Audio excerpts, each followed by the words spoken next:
Committee. I'm Councillor Pat Cumbers and I chair this committee. I confirm that the following members are present and participating in this remote meeting. Councillor Rob Bindloss, Councillor Ronan Brown, Councillor Robert Child, Councillor Jeannie Douglas, Councillor Chris Evans, Councillor Chris Fisher, Councillor Elaine Holmes, Councillor Jacob Wilkinson. Do we have any councillors in attendance? No observers. Sorry, Chair, you forgot about me. Oh, we got Alison, haven't we? Oh, No. No, we've got Rebecca. Yeah, so didn't I mention you, Rebecca? No. No. I am so sorry. I can see your name on the list. Anyway, I'm so sorry. So Rebecca Smedley, and the councillors in attendance. I know we have Councillor Alison Freer-Jones. that's correct. And just in answer, Councillor Cumbers, to your other question, no, we don't have any additional councillors that are wanting up currently. Thanks very much. And we have the following Melton Borough Council officers in attendance. The Monitoring Officer, Kieran Stockley, Director for Corporate Services, Dawn Garton, Director for Growth and Regeneration, Pranali Parikh, and also officers from the Democratic Services team. We have no external participants in attendance. This meeting is being held in public, and we welcome those members of the public who have joined us. Any member participating by a remote link who declares an interest in any item of business in terms which requires them to leave the room must ensure that they cannot be seen or heard during the agenda item. This shall be confirmed by Democratic Services. This member of staff will confirm to the remote member when they may rejoin the meeting. Should any aspect of the conference link fail during the meeting, I will call a short adjournment of up to 5 minutes to determine whether the link can quickly be re-established. If the link cannot be re-established, the meeting shall be adjourned to a later date.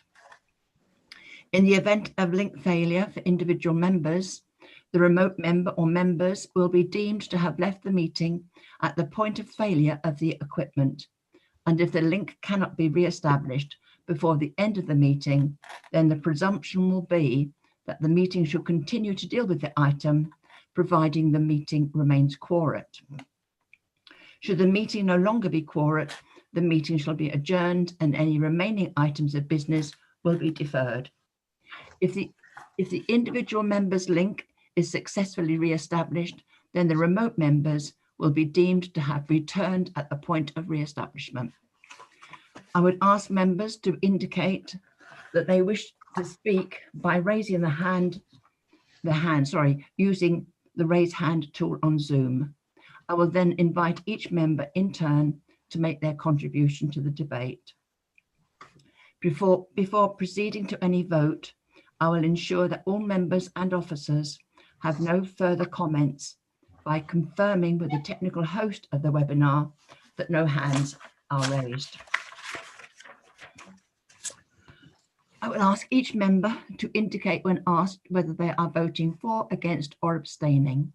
This will be recorded by the Democratic Services officer who will confirm the outcome of the vote. Any member who has been absent for the debate on a particular item due to link failure must abstain from voting on that item. We now go to the agenda. And just to say first that the order of business has changed. Items 4 and 5 have been swapped, the order. Any apologies for absence? I think we've got a full house, haven't we? Yes, all members are present, Councillor Cumbers. Thank you. Then we have the minutes of the meeting of 3rd of November. I'll propose that we accept them. I'll propose them. Would somebody second, please? I'll move it. Yeah. Yeah, thank you very much. Can I just say before we go to the vote that, of course, the protocol is mentioned in those minutes, and how pleased I was, and others were, that the protocol has been accepted by full council. And Natasha was telling me today that she has been sending out protocol to other authorities because not everybody has a protocol, but lots want to have one because they are so useful. So can we go to the vote now on the minutes? Would you like me to go through the members, Councillor Cumbers? I'd be very grateful. Thanks, Natasha. Okay, so I'll start with Councillor Cumbers. 4, sorry. Thank you. Councillor Bindloss. 4. Councillor Brown. 4. Councillor Child. 4. Councillor Douglas. 4. Councillor Evans. 4. Councillor Fisher. 4. Councillor Holmes. 4. Councillor Smedley. Sorry, having looked at the minutes, Councillor Evans and I weren't present, so I'll be abstaining. Weren't we? Oh, well. Oh, I better abstain then. You had. Thank you. And Councillor Wilkinson. 4. Okay, so that's 8 in favour and 2 abstentions. So that's carried, Councillor Cumbers. Thank you very much. Are there any declarations of interest? None? There's no hands raised, Councillor Cumbers. Right. So we're now going to item number 5. That's complaints and compliments. Sorry. And yeah, the Director for Corporate Services, Dawn Garton, will provide a brief introduction. Thanks, Yeah, Dawn. Thank you, Chair. So members may recall that a new corporate strategy was approved in September this year, and the purpose of this report is to provide an update to members of this committee following its consideration at Cabinet earlier this month on the progress against the priorities set out in that corporate strategy, and also to provide the data on the first 2 quarters performance measures, alongside an update on the projects under each of those priority themes, and also the complaints data that's been put aside though. So you can see that whole suite of where are we against those projects, how are the performance measures performing, and how are we doing in terms of complaints. It's structured broken down into each of those key priority themes as well. The purpose of reporting it here is for you to consider as Scrutiny Committee how you might use this information to inform the development of the scrutiny plan moving forward, hence the switching round of the agenda of those 2 items, so you can consider this before you think about your work plan. If you do have any individual and detailed questions around some of those performance indicators, then we can always take those away and ask the relevant directors outside of the meeting and get that information out to members. Moving forward as well, following on from this work on the basket of performance measures, we're also developing a whole performance framework, and that will be made available to members in the new year.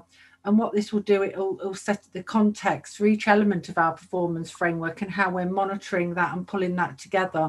So in addition to these performance indicators, we're also looking to develop what's called a State of Melton report, because there's some indicators and data that we don't control as a council, but are useful for members to put into context the environment within which the council is delivering services. So that might be things like demographics, the economy, etc. And we're also looking at what indicators we can actually break down and provide to members at a ward level, so that ward councillors can see particular trends or information on indicators in their ward. And the Directors for Housing and Communities and Growth and Regen will be sending out some initial indicators in the new year, which we can then develop and expand further, so you have a fuller suite of indicators at ward level. So I'm going to stop there and hand over to members, and happy to answer any questions that you might have. Yeah, thank you. Can I just say first how pleased I am to see this. I know this sort of information some of it has been available for a while, but I think most members are very happy that it is complaints and compliments, because that ties in with what audit does. But I think as well, and I've discussed this with the monitoring officer, that in the future we're going to be, sorry, in the future we'll be looking to make much more of complaints before they get serious, you know, but we've got to sort of work out what sort of format we'll have and how we'll deal with that. But certainly the Ombudsman thinks that complaints are the best possible feedback we could have. And but I'm pleased with what we've got so far and the way it's going. I think it's good because it's going to be improving. Yeah, so anybody else got questions? Did you want to say something, Rob? He's on mute. No, I'm off of mute now. Thanks, Bob. No, I've got nothing to actually say as far as this is concerned. I think it looks good. I think it's clear to read and kind of get the information that you require out of it. But other than that, no, I've got nothing else to say. Yeah, thanks. No other questions? We've got Councillor Brown with his hand raised. Oh, yes, thank you, Councillor Brown. Oh, yeah. Okay, cheers, Pat. Just in relation to complaints, we see an increase in certain areas there. Could I first of all just ask, when we see an increase in specific service areas, what's actually being done to go back and learn from them? So when you have a complaint, one is, are we not only dealing with the complaint, but is there a process where there is a review and the officers are actually learning from that, so that issue doesn't arise again, or we have to change policy, etc., etc. So that's my first question. So if we could just park that for a minute, and then I just want to go into a couple of other things. I think generally, the one thing which I keep highlighting is that the certain things that around homelessness and voids and housing that we just need to keep an eye on, and there's some good progress being had there. But I would just like to highlight one area where I think there needs to be some recognition of the really good progress that's been made, and that's around housing benefit claims. And I'd like to put on the record is that I deal with about 150 odd local authorities in my job nationally. And I tell you what, if they could all turn around the housing benefit claims in the time that Melton's doing it, we wouldn't have a problem with revenue coming in. So if I could just ask that a message, whether it be from myself or whether other members of the committee is taken back to those said officers, especially the front line, and just say, you know, well done. It's vulnerable people getting helped out in the middle of a crisis. I can tell you nationally, it's going the other way. So if you could please take that back from myself, that'd be really appreciated. But Dawn, if we could go back to the complaints bit, if you could answer that, that'd be appreciated. Thank you. Can I just ask one other thing, and this is going like forward towards the NNDR. One minute. Can Dawn answer? Sorry, beg your pardon.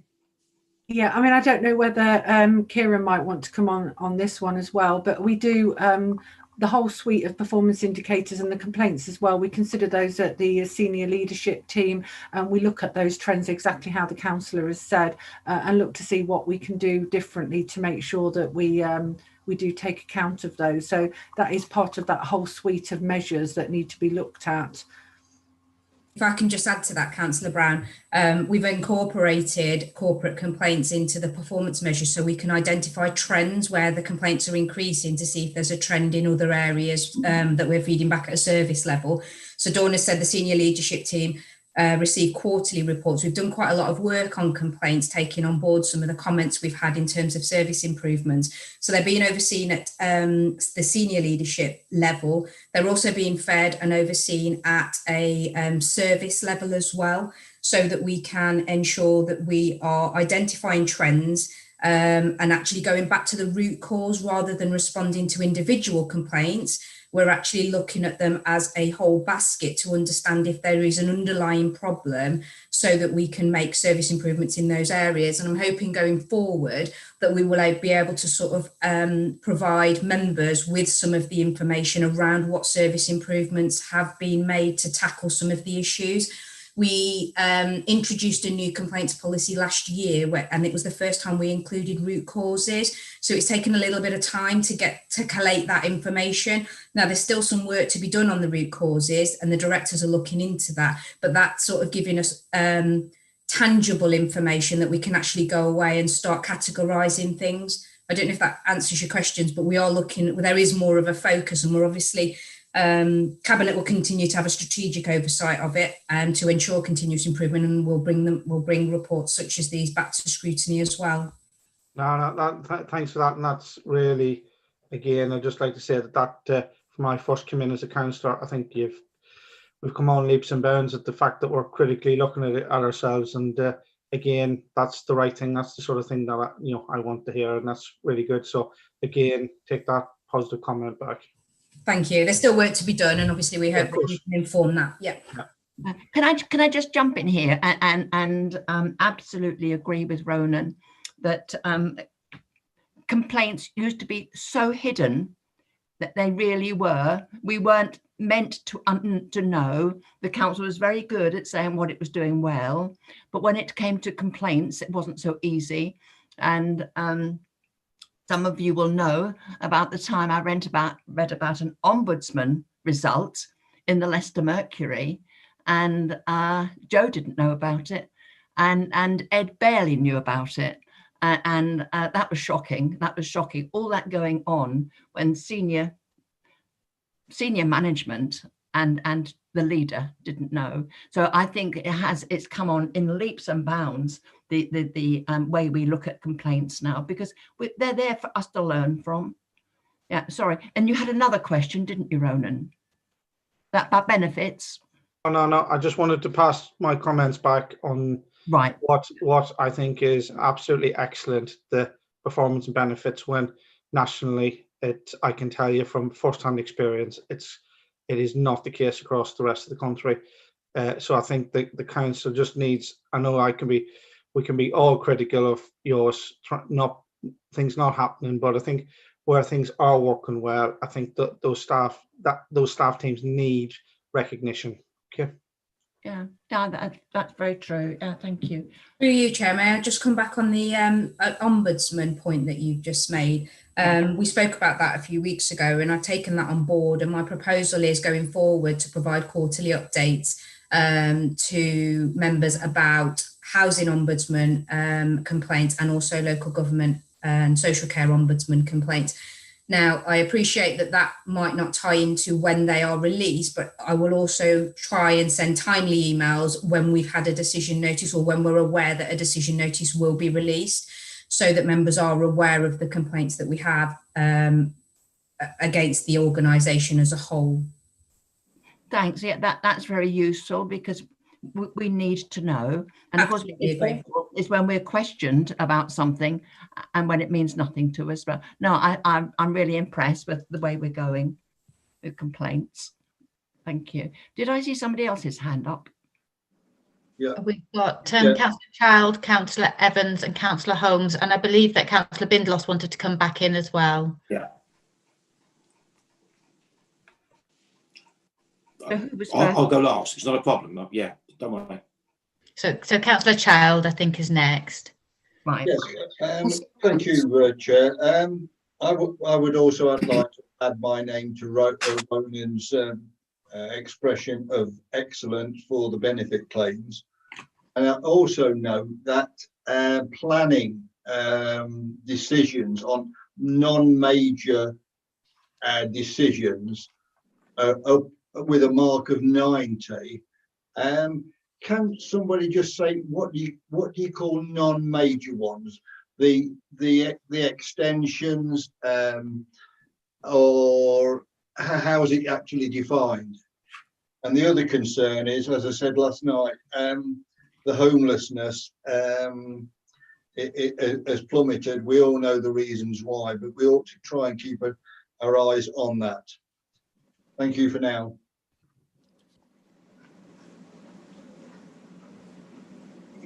Councillor Holmes. Thank you, Madam Chairman. Can somebody just explain what non-major planning applications are? Sorry. Yeah. Yeah, that's a good idea. Do you want to take Rob's first? I don't know whether anybody can tell. I don't know whether there's anybody from planning here or not. We've I got think Denali will know. Yes. Can I come in on that? Councillor, I will need to check the exact definition we are using. My understanding is it is 10 homes or more, we would class it for housing application more, but I will need to double check on that. So I'll come back to you on that. But yes, it is a really positive achievement, what we are doing in terms of achieving timescales. But I'll have to come back just maybe by the end of this meeting, I will have the answer. Thank you very much. Thank you. I think actually, Chair, I think Councillor Evans was before me. I'm so quite happy for him to come in. I don't mind. Thank you. Councillor Evans. Oh, Elaine, you shouldn't do that. Well, it's a fact. You were before me. Was I? How do I know? Well, I do. Anyhow, Your name was right. before mine, so anyway. Yeah. Obviously, the appendix to me, I mean, obviously complaints are very important, but there are luckily not too many. To me, the real move forward that I see now, which is so important for scrutiny, is the dashboard. The one thing I need to caveat everything we're doing at the moment, and I'm sure the chair agrees with me, we are in exceptional circumstances, so it's very, very hard to analyse and predict where these are going now, because for the next 6 months or even probably a year, who knows what's going to happen to homelessness, all kinds of benefits, and everything is just going to go haywire. So drawing comparisons between ourselves and whether we're performing excellently or not is going to be extremely hard for this committee for the next few years. However, given that, I do like what I'm seeing, which is new measures coming in that really will give us a chance to actually see how well we're doing. The things that worry me a bit that are missing is one of the most important points for our customers is contact. When we're contacted by the public, how quickly their query is dealt with, and also the nature of their query. I have no idea how much our switchboard is swamped by bins not being collected or whatever, or planning or whatever it is. I think it's important that as a council and the councillors know where our public are really concerned. And we won't get that from complaints because they're statistically very small, but we will get that from the number of inquiries about things, whether it's via the website or whether it's via the actual phone calls we're getting in, which is why I'm very keen to see all phone calls being logged at entry, because then they can be characterised as to what their inquiry is about, and we won't lose them in the midst of time if they, as quite often can happen, is they just disappear because they're not answered satisfactorily. The only other thing that I look at this dashboard and worries me a bit is there are things like the environmental health checks. It says, rather than how, it doesn't say how many. It just says the percentage that are done of the ones they want to do. I think we have to be careful with percentages, because percentages can be, you can have an excellent performance and only do, say, one environmental health check a year and get 100% of it achieved. It is important we see how much we are doing, how often we are checking establishments, because that is what is important too. On the planning side, by the way, I think Pranali is absolutely correct. It's anything that isn't a windfall site, as it's called, which is 10 or less, I believe, is considered not to be a major planning application. I'm sure Jim will know, but he's probably on holiday at the moment, as usual. No, I shouldn't say that. He's never on holiday. Even at this time of night, he'll still be online. I know him. Anyhow, I think this is important. The trouble is that from our point of view, it's unfortunate in that we can't do an awful lot with the statistics, but it's important we see them. But we also have to accept for the next year, they're going to be haywire. They'll be all over the place. And it will locally depend on what situation we're in.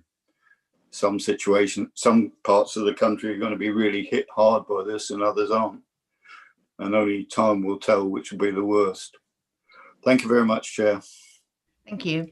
Can I just say, from my understanding, that phone calls are recorded and they're also categorized, and lists are available. In fact, I have seen lists. I'm just wondering whether that's some sort of information which could be automatically provided to members, because it is interesting. And though it's not always about, it will include complaints, but it will certainly show us what people's concerns are. So, but I know Councillor Child, he too has seen these phone calls listed. And of course, what is quite surprising, very often the phone calls have got nothing to do with the council, but that's people turn to the council when they're in need or got concerns. Well, it's, Chairman, just coming back on that, Chair, it's just important, even simple things like how long it takes to pick up a call once it's come in, or if it is picked up, because sometimes if it goes beyond, they reckon 2 minutes, people just hang up. And I have no idea how long our operators and how saturated they are in busy times, like when council tax comes through. And that's a very important indicator for us to actually know if our customers, our clients, can get through to our officers. Yeah, that's an interesting one too. Actually, I don't know whether some members might remember this. I can remember once upon a time when if you phoned 502 502, you would be told how long you might have to wait.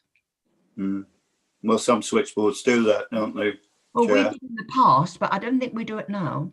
I know. I think it's unfortunate in a way, because some say how far you are down the queue and things like that, which it keeps people on. The trouble is with what we've got at the moment, it just sits there and you haven't a clue if it's going to be 10 minutes or 2 minutes, really. And that it would be useful, but I don't know if the software's compatible with doing that.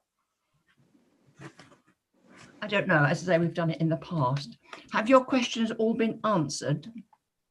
Chris Evans, Councillor Evans? Yes, thank you. And now we've got, now we've got Elaine.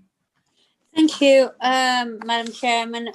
Really, I thought you was going to say environment and climate change implications, because turning this slot on its head,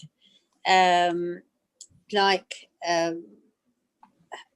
council properties and everything, we've got to think of vulnerable people that have a job to manage, and that is very much something which I'm sure a lot of us think. I in particular think we have got to look at things in a completely different way, but obviously we'll be later on talking about this, won't we? So I'll leave it for now. And then we'll come back to it later. We shall. Thank you. Thanks, Elaine. Rob, Councillor Bindloss. Oh, thank you. Yeah, apologies earlier on for jumping in. I got ahead of myself there, I'm afraid. I do think, as I said earlier, I think the format on this is really nice and easy to look at, which is great. Looking at the NNDR, there's actually a typo on that. On Q1, it reads 1718. It should actually read, obviously, 1920. But my point is that whilst it gives a quarter by quarter figure in the percentage terms, what it doesn't do is it doesn't show how much of the loss, if you like, of that has been caught up per quarter. So we can't see at the end of it, for example, what the total percentage of the monies that we've got in, really. It just shows us the figure per month. I mean, if you look at that, if you look at the 2019-20 quarters, if you add them all up, it comes to 69.75%. Now that would be a bad collection rate, and I'm sure we've done a lot better than that, but it doesn't actually show it on that, which is a shame, because, as I say, it's a really, really easy to read document, but it would be interesting to be able to have that kind of figure to hand as well, perhaps. Yeah, thanks. Did Dawn want to say something about that? Yeah, I was just trying to understand. I'm sorry, it took me a while to find the page. So we're on page 39, I assume. And sorry, I was just trying to understand what you were saying there, because it's a cumulative figure. So It's a cumulative figure. So right, okay, that's I've misread it, because I didn't. I looked at it and thought, well, you know, we've had some quarters where it's been bad, and this is going to be. So I mean, at the end of the day, then 99.12 is fine. So yeah, that's fine. That's understood now. Thank you. Okay. It doesn't say cumulative, but clearly, when you look at it and think about it, of course, it is, isn't it? It doesn't say so. Perhaps you should know that anyway.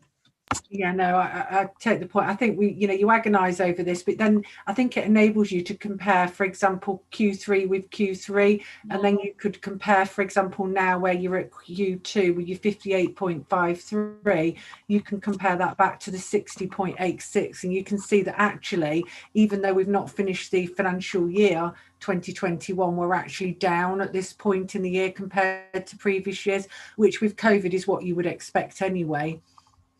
Yeah. Can I just ask, Dawn, the NNDR, do you collect all that by direct debit or not? No, it would be a really high percentage, but no, not all of it. I'm not sure what the actual percentage split is, but no, not all of it. That's interesting. It's odd because we're talking about business people, aren't we? Yeah, there could be some smaller businesses in there, but yeah. Yeah, thanks. Are there any more questions or comments about this? We've got Councillor Douglas and Councillor Child with their hands raised. Thank you very much. Councillor Douglas. Thank you, Chair. Yeah, I just had to say, I thought it was a really, really good report. I enjoyed reading it, actually. I like the fact it's practical, being supported by actual statistics, such as the average void times. I mean, you can't argue with practical statistics. They're there for all to see. And I like the broad scoped approach, the different service areas being reflected. I just found myself wondering a lot, actually, today, how we can encourage positive compliments, because I certainly get a lot from my residents when the council have come in to help in the flats, because a lot of my area in Craven Ward includes quite a few flats. I do get a lot of positive compliments, but people are so quick to obviously complain. They have to in order to get their problems resolved. So positive compliments aren't particularly encouraged, and I have been really thinking about this. On the internet, you find a lot of websites have a little box on the website saying, you know, what are we doing right? Have you had a positive experience with our organisation, with our company? And people can just tap in some positive experience. You know, I ordered something and it came quickly. I made a complaint and a replacement was sent. All sorts of things. So I'm just wondering how we can encourage positive compliments, because, you know, what are we doing right? Because then we can do more of those things. We can do more of it. We know what people like there then. It's just a thought for the future. Maybe we can include something on our own website along those lines, so that we can just have a few more compliments, because I get them a lot as a councillor. I just want to say that. Thank you. Through you, Chair, I can actually provide a response to that, if that's okay. We've recently updated, we're looking at updating the website, and we've recently updated the complaints and compliments form with the IEG4 system being introduced. So we've changed the wording. Rather than encouraging people to make complaints, we're encouraging people to our website to make a complaint if they're concerned, but also to provide a compliment or to enable them to provide feedback. So that option is now available through our website. There's also an inbox called compliments@melton.gov.uk. So if constituents are raising or giving feedback and compliments about officers, members are able to feed that through that box, and we actually record those. So there's two avenues available, one for the members of the public and one for officers and our own members. Thank you, Kieran, through the chair. Thank you, Kieran. I just want to say the other day I passed on an issue with a flat. Something had broken. I got onto the computer, but in the meantime, they'd already sent somebody out to mend lights that had broken, and it was very impressive. And I just don't think that these positive compliments are getting back to the officers. We get a lot of complaints, so that's fantastic. I'm just really pleased about that, and I hope people will and I shall tell them to get on the internet and send the positives through. Thank you. Thanks. That's good news. Thank you. Yeah, can I just ask, if somebody phones up and makes a compliment, is that recorded? It should be. As part of the compliments? It should be recorded. We have notified customer service officers about the route. So if a member of the public rings up and a member of the public makes a complaint, they will fill in the complaint form. So naturally, if somebody rings up and makes a compliment, they should be doing the same in those circumstances as well. That's good. And if a member writes in and says that they've witnessed a compliment, is that recorded? I'm thinking about particularly Rob not so long ago wrote to Ed. So would that have been recorded as a compliment? I'd like to say yes, Chair, but I'm not 100% sure. I think the difficulty is raising awareness that they need to be fed through a certain channel to enable them to be recorded. But we do periodically send out reminders that there is a compliments box so that we can record them. It's probably worth another reminder going out because it is really important that we include compliments as well as deal with complaints and make service improvements. Yeah, thanks. That's good. Oh, Bob Child. Thank you, Chair. Just a question here for Dawn. On undisputed invoices paid on time, when do you think that the housing team will be up to speed to bring us back up to the level that we were achieving in 2018-19? And secondly, just a general comment. We've now got sundry debtor arrears as a performance indicator. I welcome that, but I notice it's gone up only by 70,000, but this is gradually creeping up, and we should watch that every time we get a report to make sure it's not getting away from us. Thank you. Thanks, Bob. So, any more comments or? Can I just have a response to my first question? Pardon, sorry. Yeah, through you, Chair. Yes, with the undisputed invoices, I think we've had a lot of progress in housing with regard to resolving that issue. What I'm being told, however, is that because there's a backlog of invoices, it's almost like the performance is going to get worse before it goes better. So those problem invoices and the ones that have been stuck need to work their way through the system before you'll see an increase in performance there. I think without asking the service themselves, that's the position that I understand it. Could you email Andrew then and just get a response to the question, Dawn? Yeah, sure. Thank you. And you'll let us all know, will you, Dawn, please?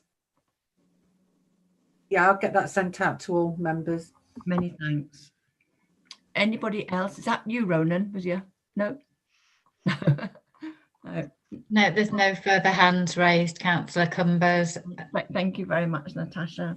So now we go on to agenda item 4, review of the Scrutiny annual work plan and the forward plan. I did send out an email to everybody talking about an addition, a possible addition. Where should we deal with that, Natasha? Should we do that first or afterwards to add? It's entirely up to you, Councillor Cumbers. I don't know whether other members might have comments first, and then you might want to go to that at the end, and then you can take a vote on adding that onto the Scrutiny work plan. Fine. In which case, then we'll. You've got both in front of you, that the forward plan, cabinet forward plan, and you've got our work plan. And sorry, can you hold on a moment?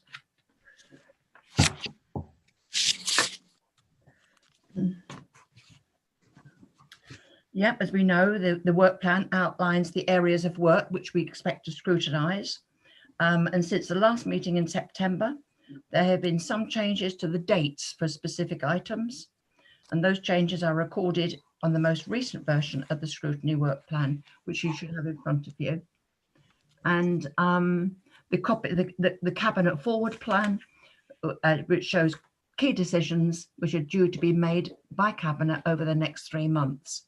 And as you know, we now get the Cabinet Forward Plan as a printed copy if we need it. So are there any questions about either of those documents? Questions or comments?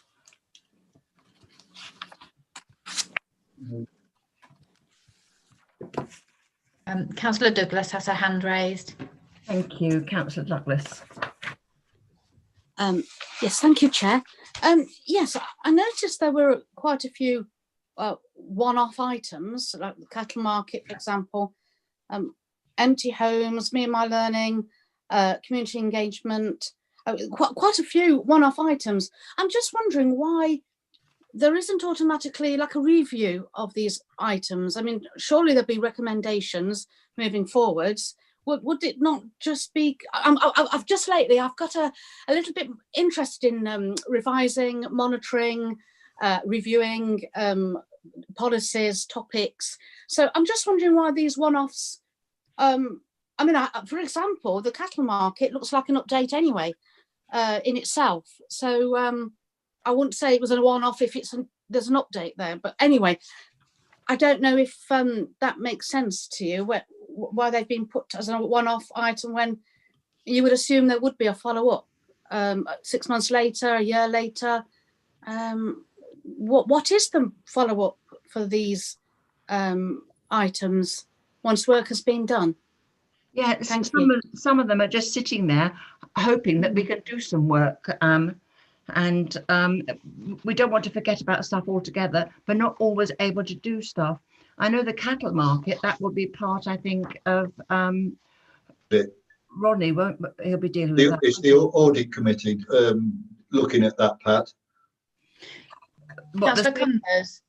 Yeah, yes. Through you, Councillor Cumbers, is it okay if I just offer an explanation? I think I might be able to help Councillor Douglas in terms of the format of different reports that come through to scrutiny.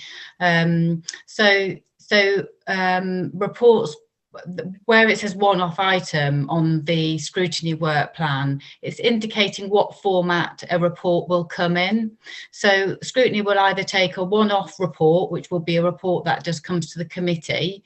As a result of that report, it might be that scrutiny wish to do further work, wish to receive an update, in which case it would then appear at a later date on the scrutiny work plan, a little bit like a forward plan would work or a work programme.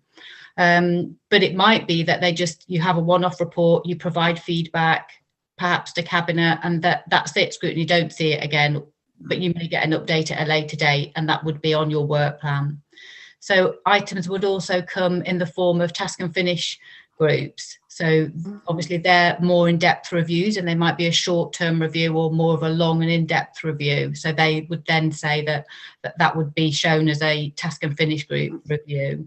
And then you also have presentations. So an item might come to scrutiny in the form of a presentation. So that's just basically the format of the report when it comes to scrutiny that indicates whether it's a one-off item, a presentation, or a more in-depth review. Okay. Thank you, Natasha. Through the chair, it sounds then, Natasha, just summarising, that a one-off item is an initial issue, if you like, and then after that we can decide whether it's an ongoing issue. That's really interesting. Thank you, Chair, and thank you, Natasha. Thank you. Thank you, Jeannie. No other hands raised, is that right? We've got Councillor Child and Councillor Holmes. Thank you very much. Bob. Yeah, I think I can explain the cattle market, the income stream. The reason I think it is greyed out is that because the Audit and Standards Committee have got this as an audit report, which should come to audit hopefully within the next 3 months. So it was virtually a duplication of what Rachel Ashley-Cornt is doing for the audit committee. Thank you. Yeah, I don't think it can quite be a duplication, but I do think that the cattle market will be coming back as part of Councillor de Boer's presentation in January. Is it January? We don't do the same work as audit anyway. No, we don't. No. The same subject perhaps, but looking at it from different angles. Councillor Cumbers, I think that Dawn Garton just has something to add to this, if that's okay, if you wouldn't mind. Yes, please. Yeah, my understanding was that obviously Scrutiny were interested in looking at the cattle market, but there was a number of issues that you were concerned about, including the payments, etc. So I think what was agreed was that audit were going to do an initial review, and I can actually say that that work's been finalised now, and then that report was going to be available to Scrutiny to consider, and then you could decide what your scope of any further scrutiny work that you might want to undertake in light of that information contained in the audit report. So it would inform your scoping of any future review you might wish to undertake. That's great. Yeah, thank you. Perfect. Yeah. Yeah, super. Thanks. Any more questions? Forward. Well, it was only that. Elaine, I beg your pardon, Elaine. Sorry. No, it doesn't matter. It is only that Phoenix House and the cattle market. We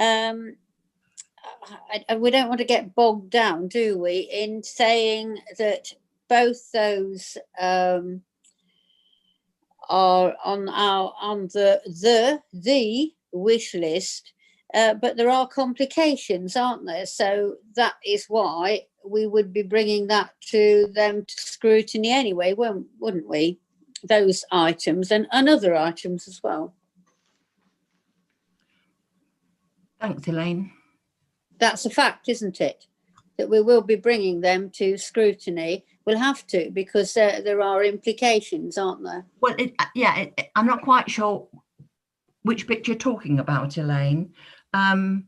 Well, we were starting to talk about things that I understood, was from Jeannie saying and Councillor Douglas saying and various people saying, and I understand the audit type because that is actually the workings of the cattle market.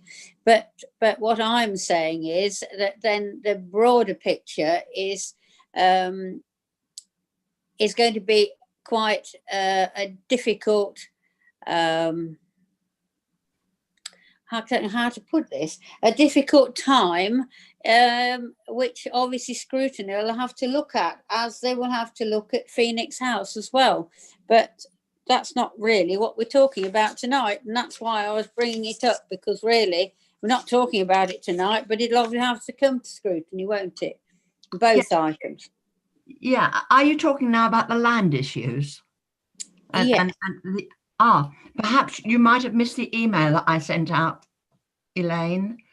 I sent out an email about adding something to the work plan. Oh, I haven't seen one. I've been in and out all afternoon, so I think you've missed it, but I think we're talking about the same thing. Oh right. Well, I haven't seen anything because I've been not out and about, but just outside. So I've not, No. Well, it would. So let's see if there are any other questions, Elaine, and then we'll come back to the assets. Right. Thank you. Any more questions or Councillor Evans. Right. Thank you. Chris, yes, please. Chris Evans. I think he's on mute. Yeah, he is. You're on mute. Yep, you're right. Is it so easy to forget that button, isn't it? If I hear one more person say that, I think I'll scream. You're on mute. It's just obviously my concern, and obviously it's interlinked with what Elaine says, is we've got a very, we are getting a very heavy workload going on. My concern is whether the officers are going to be able to give enough support for us to do what is looking like a fairly, I'm just wondering, Chair, whether we should review what we're doing early next year, because I just don't see how we're going to fit all of the things that are in the timetable coming up, let alone in the future. Because I think things, we've got Phoenix House, we've got the cattle market, we've got bid review. There's a lots going on in here, and I think it's going to be a really struggle with the numbers we've got in the scrutiny committee to be actually doing all of these, because a lot of these now, especially Phoenix House and Cattle Market, are big reviews. This isn't a small matter, and it will take some time for us to churn through this. Yeah. And bid is quite an important matter too, because it's important, especially given where we are with the pandemic and all the rest of it. Getting that right is going to be very important. The task and finish thing about the bid, that'll be members dealing with that mostly. So that won't be much, that won't really part of the capacity. The others, I don't know whether you saw my email today. Did you? I did. I just briefly saw it. Yeah. Are we going to talk about that in a bit? Because obviously. Well, no, yeah, the bid is an agenda item, which we will come to. Right. If you've all finished with your questions and comments about the work plan and the forward plan, then I will suggest now an addition to the work plan. Right. Right, so I'll do that then. And shall I read it out in case anybody hasn't seen it? Yeah, good. Yeah, this was after the cabinet had a few papers about council assets, and obviously it's a thing that the council must do all the time, is looking after its assets, but realizing as well that sometimes assets have to be let gone, and that's what the cabinet was doing, and they were considering Phoenix House, part of the cattle market area, and various other places, and I know it really worried some members. They were really sort of concerned that things were happening. Members weren't knowing what was going on. Lots of things go on at these places like Phoenix House, wanted to make sure that everything was done properly. So actually Cabinet suggested that perhaps Scrutiny could do something here. And so I've put together a proposal. Now, we can't do much at the moment because we haven't got the capacity, but not only that, I don't think it's ready to start anyway, because I think there are all sorts of, there's consultation going on, people being appointed, but what we want to do is to get it into the work plan so people understand that these major assets, they won't just be sold, you know, and you'd have also had the email pointing out that nothing actually is up for sale yet. But what we, as Scrutiny, we want to look at everything that's possibly up for sale to make sure it's the right thing to do to sell it or not sell it. So that's why we want it on the work plan to give some reassurance really to members, you know, that these things aren't being done sort of surreptitiously. They won't suddenly find that Phoenix House has you know, it belongs elsewhere. So that's the reason for this recommendation.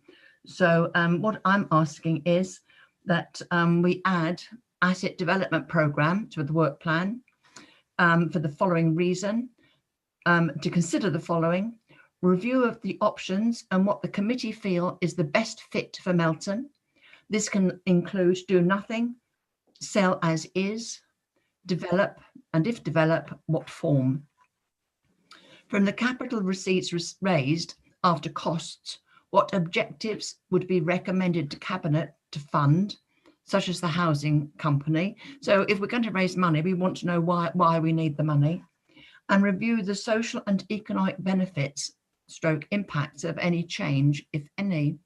And again, lots of things that they will never pay.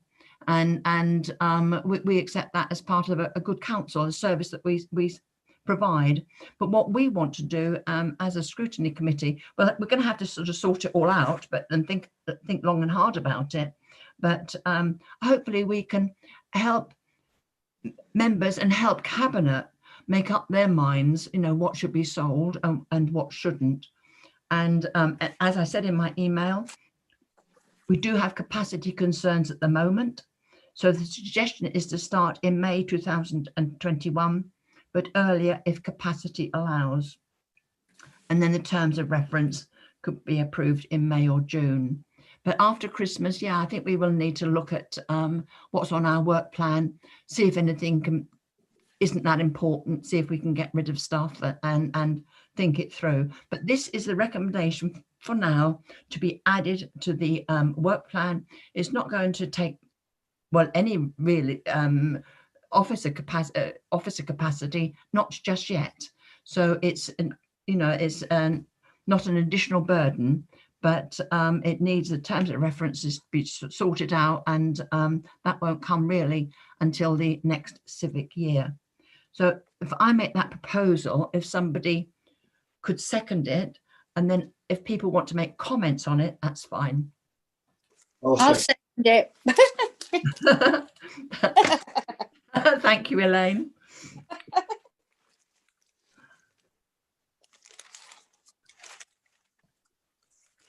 So if there are any comments or suggestions, as I say, in a way, don't worry too much, because this will go on the work plan.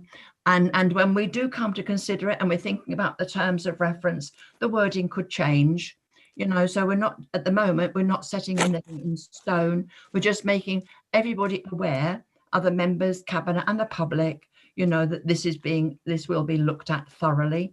That's what the public deserve. They want to know that we're really sort of looking after the assets as we should. And it makes sense sometimes to sell stuff, and sometimes it doesn't make sense, and they must be retained. So voting for this doesn't mean to say that's the end of the matter. It can be tweaked at any time. So should we go to the vote then, Natasha, if there are no comments? Councillor Evans would just another point. Chair, my only concern is, way back, it seems like years ago, but it wasn't that long ago, the officers presented us with basically what was a Gantt chart of the future of Phoenix House, which began in January, and basically was, let's be clear about this, I am not in any way against necessarily moving out of Phoenix House. It may be logical, it may be the right move for me and my learning to move, but I suppose what I'm asking the committee here is, at what stage do we want to have an opinion? Because if we want to have an opinion and me and my learning have already moved out, then, or action has already taken place, which I'm just closing my eyes trying to remember, but I think I'm right in saying that the cabinet meeting in April, May will basically be making the decision what's going where. And I feel, therefore, scrutiny is going to be too late if I'm not doing very well here, but once it's empty, we've got a completely different situation from what we've got at the moment, which is we've got some input from commercial people. We've obviously got me and my learning there. We've got charities there. If we get to the stage where we start scrutiny and Phoenix House is empty, then that's it. That's entirely up to this committee if that's what they want to do, but that's completely different three scenarios then from where we are now, because obviously we're losing, yes, according to the cabinet, 70,000 or whatever a year, but if it becomes empty, we're losing an awful lot more than 70,000 a year on Phoenix House, and decisions will have to be made very quickly. And to me, it's a stream that's already flowing then, and should we be commenting? I suppose what I'm asking the committee is, when do they want to comment on this proposal? Because to me, if we wait till April, May, I think we'll have a situation where staff are already moving. I might be wrong, but I'm pretty certain that's what the schedule was from the cabinet and council.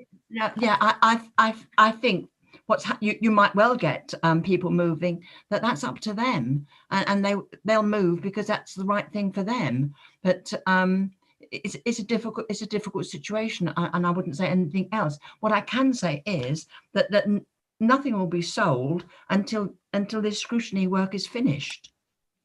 Councillor Cumbers, I think Pranali would like to come in if that's okay. Thank you, Pranali.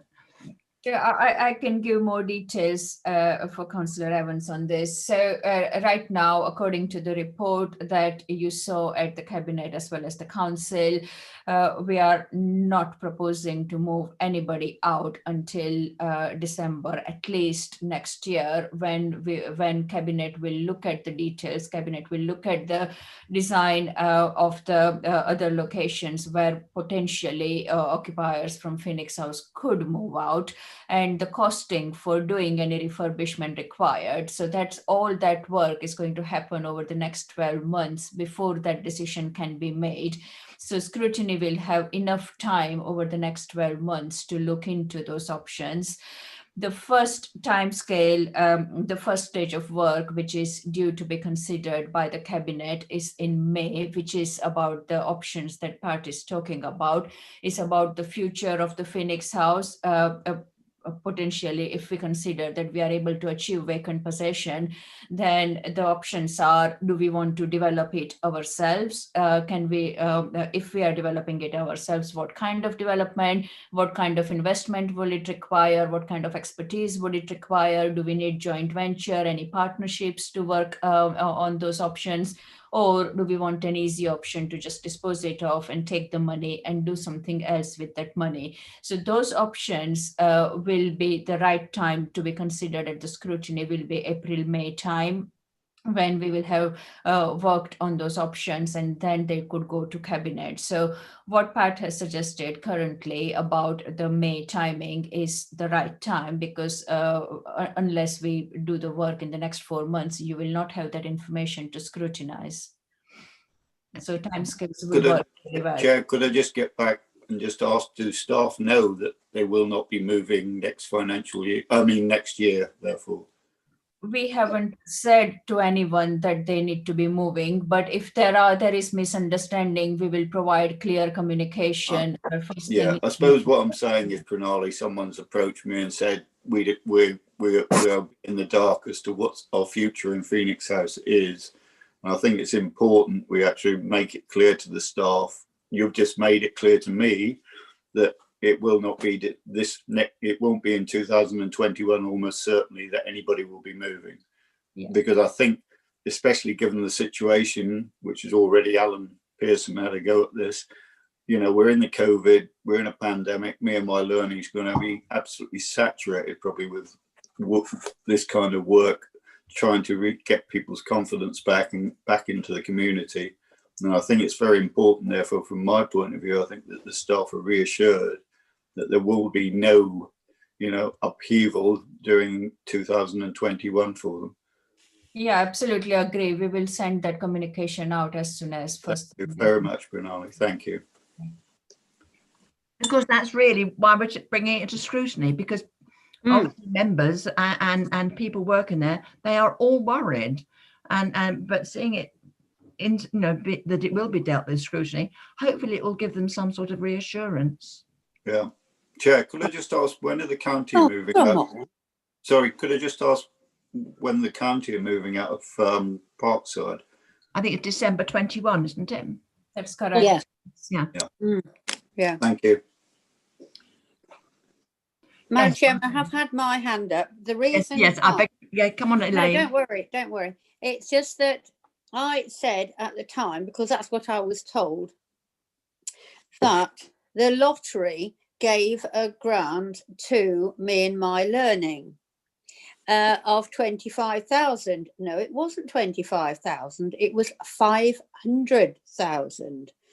And because they did that, when a lottery grant is given, and I would like to talk to Kieran about this, because it's a very difficult thing. I would ring now, wouldn't it?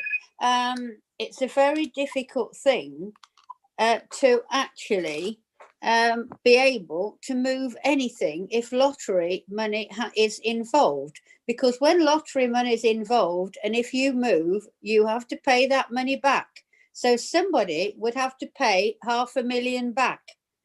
I don't know whether people have really taken this into consideration, but I can tell you that it's right. I've already had this situation at Waltham. And it was 500,000 as well.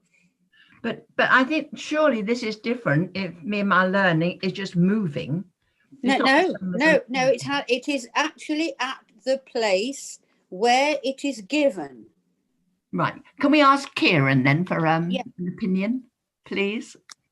I think what I'd need further details. You're going to get a lawyer's answer. I'd need further details, but generally when lottery provides funds, it's by way of a grant, and there will be conditions attached to any grant monies that are paid. That said, and correct me if I'm wrong, Pranali, I think it's really important that members are clear that we are currently right at the beginning of this process.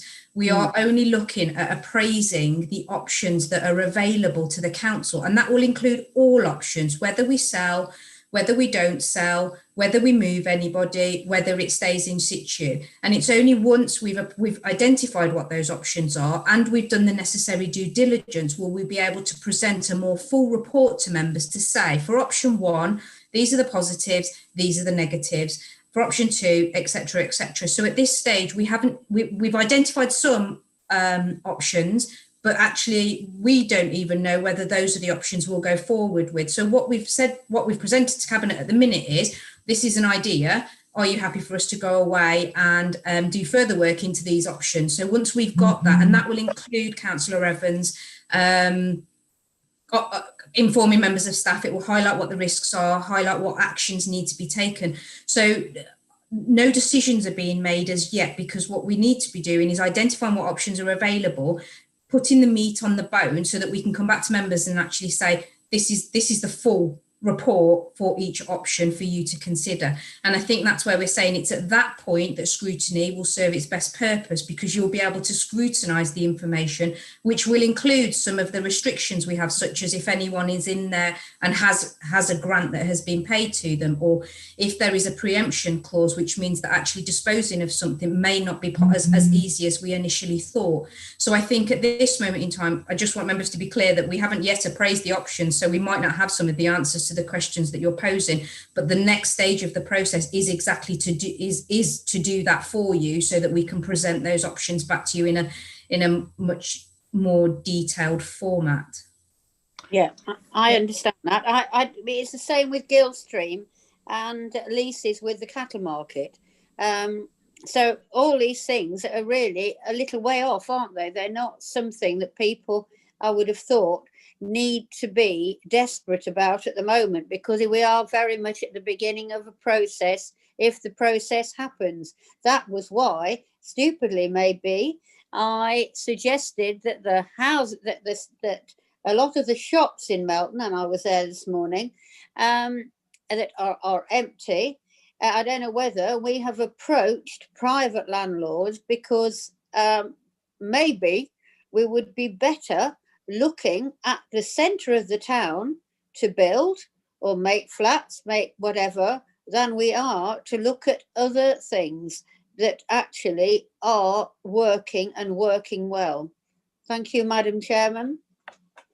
Thank you very much, Elaine. I'm not quite sure how well Phoenix House is working, because it's not very well, it's not fully occupied, is it? No, but it's like the car firm. You couldn't, that's sort of nonsensical, really, because it's open at 7 o'clock in the morning. So if it was at Parkside, it'd have to be open at 7, and it's open till 10 o'clock at night. You'd have to have down, all sorts of things like that. They're things which I don't know whether we thought about even. No, Elaine, I think that's the point, really. We'll be thinking about everything. Yeah, absolutely, exactly. Everything. Yeah. Pranali, did you want to add anything? I could. No, you're okay. I think Kieran explained really well what I was going to say. So no, that's all it is. What the permission was asking for money to look into all this next level of feasibility, do some more work, and come back at. This is going to be a long-term program. It's going to happen overnight. We are talking few years, if not decades. Going to decades, but property development is a long-term process, and we will need to continuously looking at this every 6 months of some kind of review into this. Yeah, and we've got to get it right, haven't we? We'll Yeah. take our time and we'll get Yeah. it right. Yeah. And Through you, nobody's Chair, if I can just add that actually members, you know, you're not precluded from raising these sorts of queries so that officers can build those into the options appraisals. You don't have to wait until May, June time when it's likely to come back, or for the next cabinet report.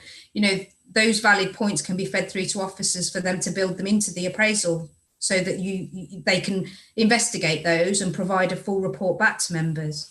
Yeah, can you at some time then email all members to say something along those lines? Because it's not just scrutiny members, is it? Others might have opinions that they'd like to be taken into account. And I think that's something that Pranali can take back when the work commences. Yeah, absolutely. Yeah, thanks. So that's a proposal. Councillor Cumbers, I just want to draw your attention to, we've got Councillor Brown, Douglas and Child with their hand raised. Oh, right. But I just wanted to let you know that we are over the time limit that you set aside for this item. Just a reminder, that's all. Right, in which case, can those three make their ask their questions quite quickly? So I've got Councillor Brown. Do you say Councillor Child? Councillor Brown, Douglas and Child, yes. Thanks very much. Yeah, okay, cheers. So Councillor Brown to start. Yeah, fine.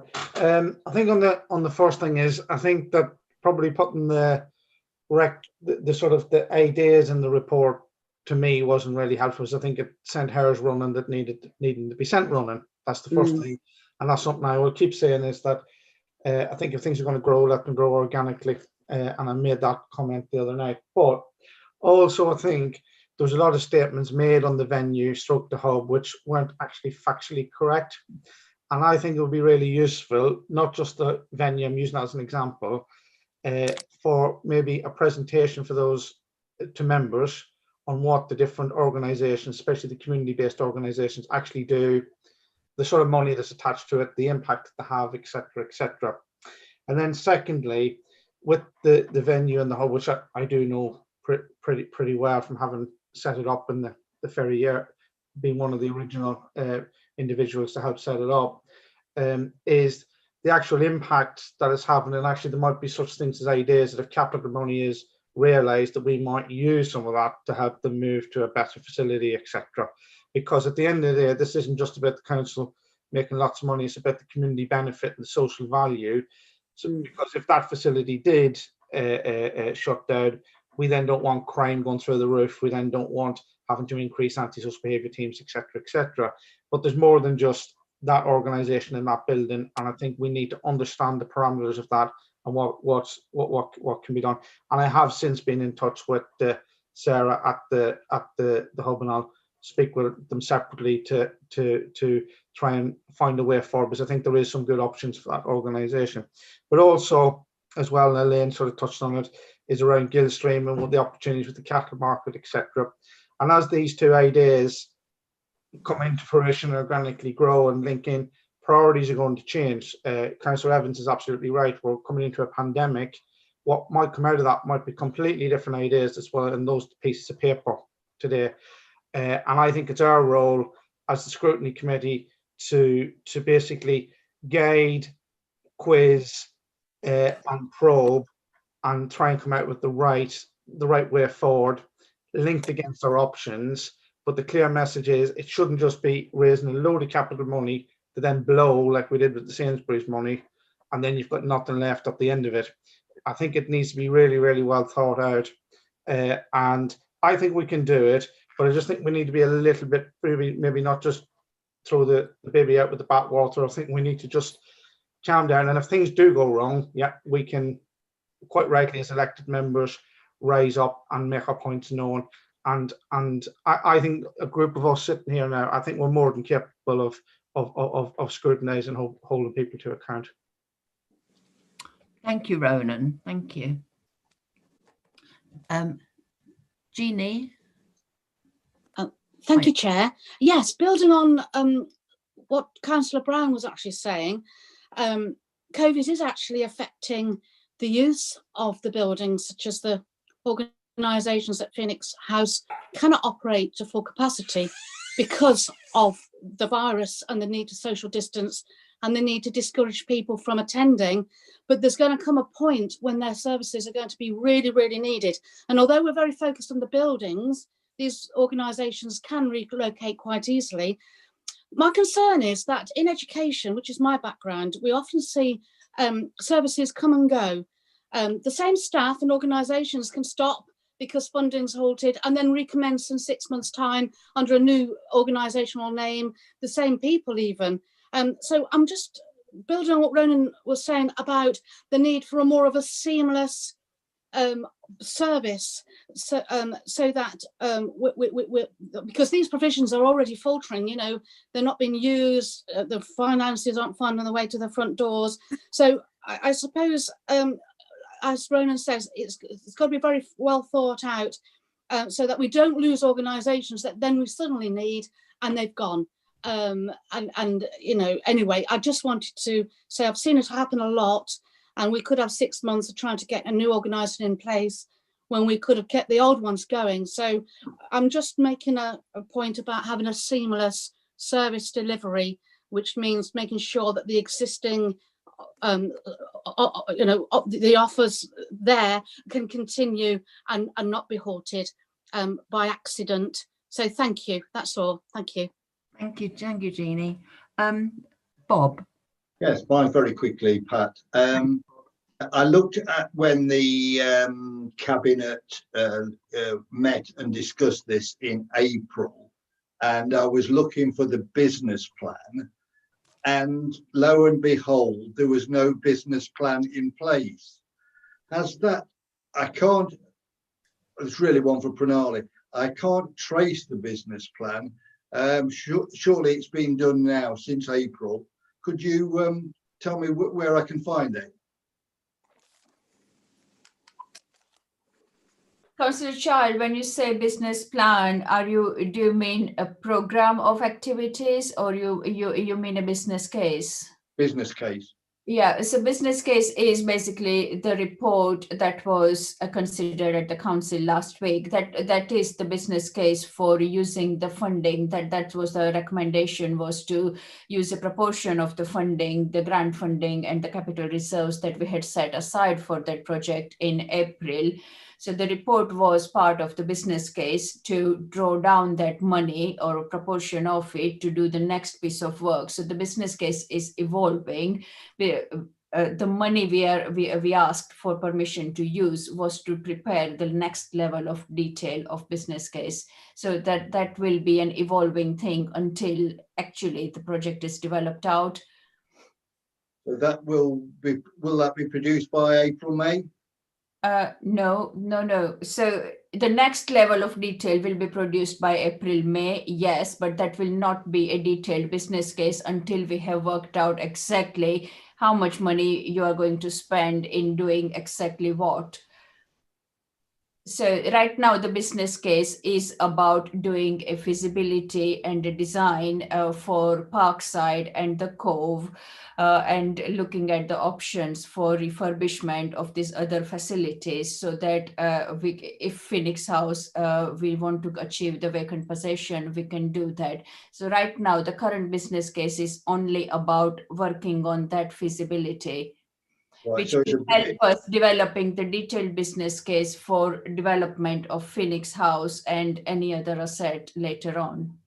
Yeah, I was looking for the whole package. Yeah, because until you do the next piece of work to produce the whole detailed business case without any consultation or going through the process over the next few months and years, that will be completely illogical or a kind of an abortive work, because as we just talked about, that things are evolving and emerging, and what we decide to do with Phoenix House today may not be the case by the time we finish this exercise in 12 months' time. So that's why there's no reason to do a business case for development of Phoenix House at this point in time, when we don't even know if we are able to achieve vacant possession of it or not, or do we want to keep it occupied or put other services in it or achieve vacant possession. So we are only working on step by step and only working on the next phase of the work rather than taking it all the way through in detail. Okay. sense. Thanks for that. Yes, it's a huge thing, isn't it? Yeah. A major thing. I think now is the time to take that to the vote then. I proposed it. I think Elaine seconded. And Yes, will you do the voting, Natasha? Yes, I will, Councillor Cumbers. That's fine. Okay, so Councillor Cumbers. 4. Councillor Bindloss. 4. Councillor Brown. 4. Councillor Child. 4. Councillor Douglas. 4. Councillor Evans. He's on it, mute again. On mute. 4. Councillor Fisher. 4. Councillor Holmes. 4. Councillor Smedley. 4. And Councillor Wilkinson. 4. So that's unanimously in favour of adding that item as proposed to the work plan. Lovely. Thanks very much for that. Thank you, everybody. And yeah. So agenda item 6, establishment of Melton Business Improvement District Task and Finish Group. And we've lotted about 30 minutes to this, but we're a little bit behind now, aren't we, Natasha? So we haven't got... Yes, that's right, Councillor Cumbers. We had a lot of 30 minutes. Yeah, so we must take slightly longer on the previous item. Yeah. Pranali, would you like to do an introduction to this? Yes, thank you, Chair.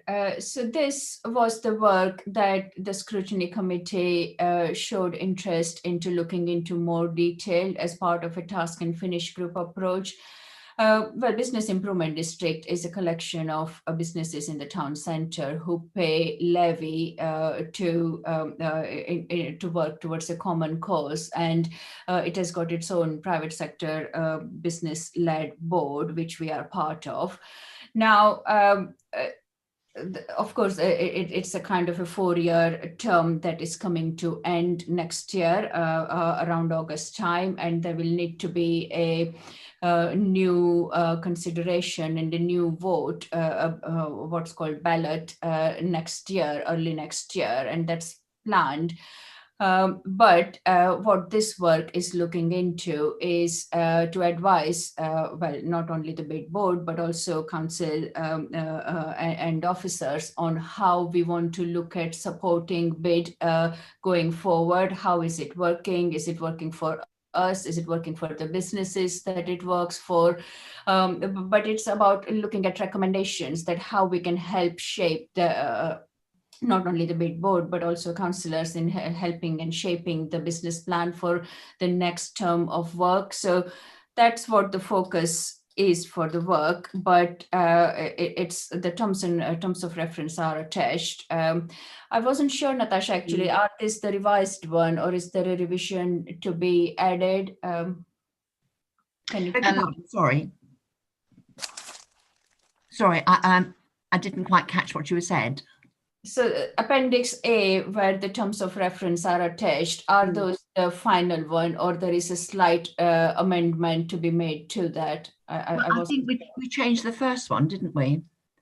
Yes, so Councillor Cumbers, if I may just clarify, I think you sent out to members the revised purpose.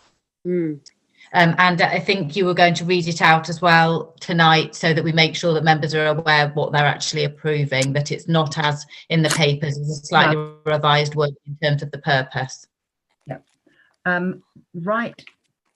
The purpose is to identify the preferred standards of governance for UK companies to enable the council to formulate a response to the consultation on the Melton bid business plan and make recommendations in relation to the bid renewal proposals before the renewal ballot in 2021. And I think the ballot will be in May. Is that right, Pranali? In May, the ballot? That's the current assumption, though COVID could have an impact. So what happens in the first 3 months of the year could have an impact on the timescales for that. Oh, yes, yes, we must bear that in mind then, mustn't we? Right. So shall I say a few words now about the bid? I think the bid, it should be an important partner, and sometimes it works well with the council, but not always. Sometimes, because the bid is a standalone organisation, accountable really to nobody. The only accountability is when there's a ballot. They're though they use public money, that's their income is public money, they're not liable, they're not accountable in the same way that local authorities are. They're not accountable to the ombudsman. They don't have to be as open as we are. But in a way, that doesn't matter. We're just different. But say sometimes it works well, and they are an important part of the town. You know, they do have businesses and they're in contact with businesses. They understand the business world and shops and everything. But I hope we can work a little bit closer in the future. We're not out to criticize the bid.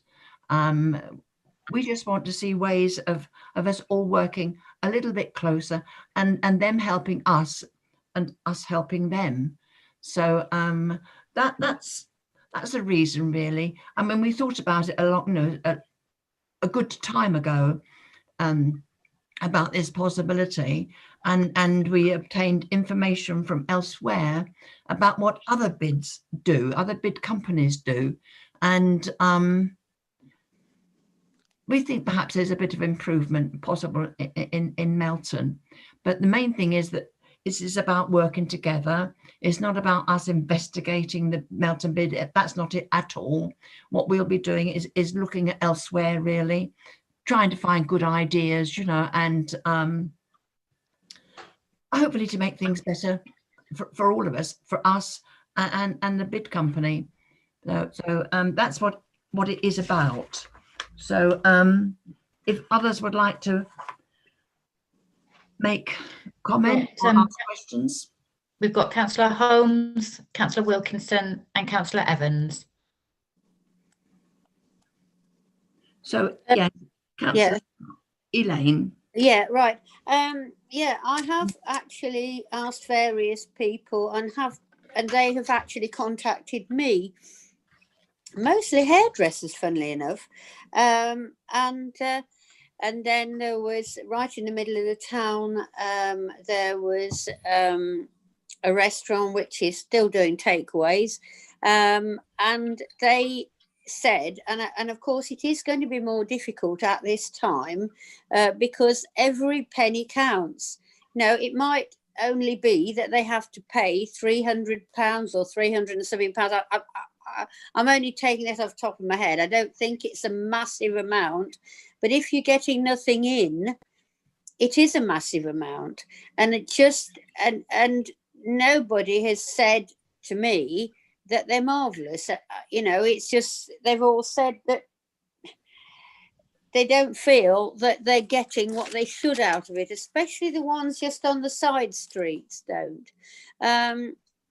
So I'm not trying to criticise anybody, but people, if there is a vote, the people will vote for yes or no, won't they? And then we'll either have the bid or we won't have the bid. I do think it's got to be publicised so people know when to vote and what they're voting for and whether they're losing out on anything. When like you say, it might not be in May now, but people generally vote with their feet, don't they? So they'll have the opportunity then, won't they? They will, with me. But of course, even if they vote against it, if the majority are for it, then they'll have to pay. You know, so yeah, no, but I mean, if people, yes, if there are more people against it, it will finish. But if not, they'll just have to carry on, won't they? That's all. You know, it's just and there's a formula. I think it's not just numerical, but also rateable value. Yes, I know it is. Yeah. So yeah, thanks for that, Elaine. That's all right. Yeah, Jacob. Thanks, Pat. I just agree with everything that you've said, and I can completely agree that we need to set up the task and finish group. But I just want to ask, if the bid continues, what, if any, weight would our recommendations have with the bid? And if it does continue, they can just dismiss them, can't they? Yeah, they can. But I mean, I would hope that we would end up with recommendations which would make sense. You know, you're right that they don't have to take a scrap of notice of us, but at the same time, we want to. They need us as much as we need them. Yeah. You know, so I would hope that they would give consideration, you know, to any recommendation that we might make. But you're right, they don't have to. But again, there's no reason why we shouldn't publicize our recommendations so that everybody knows what our recommendations are. Absolutely. The main thing, we've got to work together. Yeah, absolutely. Yeah, thanks, Jacob. And Chris Evans. I will unmute this time. Thank you, Pat. I must admit, I do find I'm a bit nervous about this item.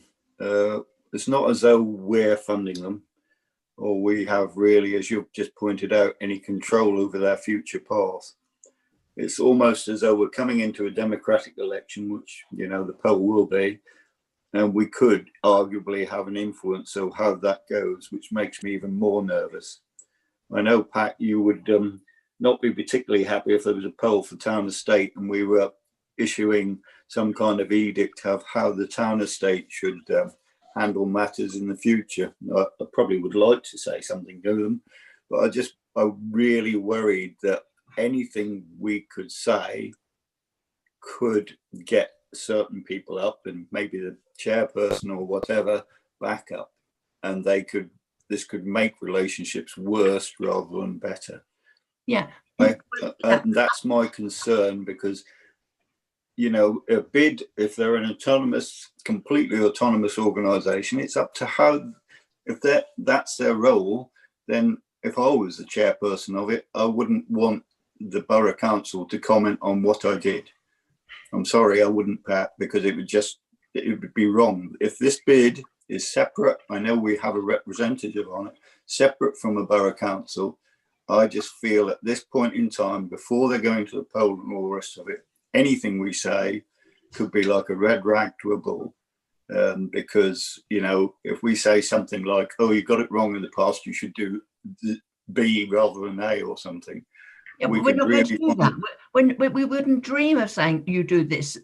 What we would hope to say is this is what's working elsewhere. Can you look at it? I mean, surely, I mean, all of us like to get advice, don't we? Yeah, but surely BID should be doing that themselves. They're business people. Well, perhaps they are. Perhaps we don't know. Well, yeah, but that could even be the red rag too, Pat. Couldn't it? Because maybe, but we have a responsibility. It's public money there, and people. Not everybody is happy, and after all, if advice is given, surely people will listen to it. I mean, all the time we're being given advice, aren't we? And we even listen or we dismiss it. There's no harm. And as well as capacity, most of the work is going to be done by members in their own time. Haven't we got a member of BID actually with us at the moment? Wouldn't it be useful to hear her comments on this? No, well, sorry, yeah, Alison. Not now, please. Okay. Because Alison will be talking about her portfolio, and if she wants to sort of say something about the bid, that's fine.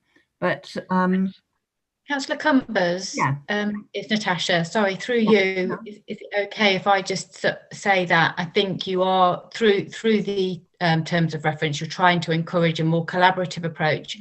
My understanding as well is that you have been in contact with the bids to clarify the scope and also to confirm that you're really keen to work that Scrutiny are keen to work in partnership with them. I think that's correct. Yeah, it is. It's absolutely.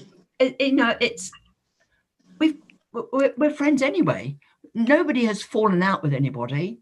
It is just that we know that elsewhere sometimes bids work better. And after all, as a council, we're always looking to see what's going on elsewhere. Maybe the bid is already doing that. I don't know. I've got no idea, but they're not as open as I would like to see, and there's no reason why they shouldn't be more open. But as I say, what we're doing is hoping to encourage more collaboration, and we can help them as well as they can help us. And it's an unusual situation where they're not accountable to anybody. Mostly anybody who uses public money are usually accountable. This is so that might change in the future, but we are where we are, and some of us had concerns because we were being approached by businesses in the town who were not happy. Not a real complaint, but perhaps because they weren't getting the assistance. Perhaps they weren't happy with what the bid was doing. I mean, I would imagine lots of businesses in town would probably have an opinion about how the bid has acted with COVID. I don't know. I've not gone out and asked, but it could well be that that they have. Perhaps they too think that the bid could work better. It's we as a council, we're always getting advice, and mostly from people who've been informed. They've gone out and looked at stuff. We're absolutely. This is a good thing. We want more collaboration, and that can only be a good thing. And it'd be nice to know sort of where the money does go. I don't know, but that's public money, and we as a local authority are perfectly entitled to say this is what goes on elsewhere. Could you consider doing something similar? Councillor Cumbers, we've got Councillor Brown. Yep, Ronan. Cheers, Pat. Okay, yep.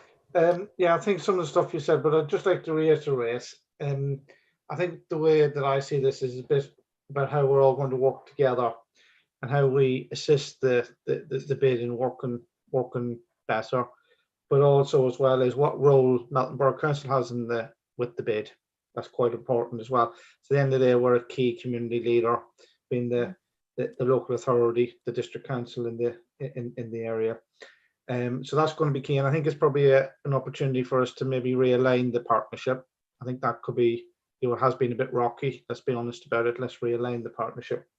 The other thing to remember is that I think we do have to listen to them and to the businesses. At the end of the day, it's business rate money.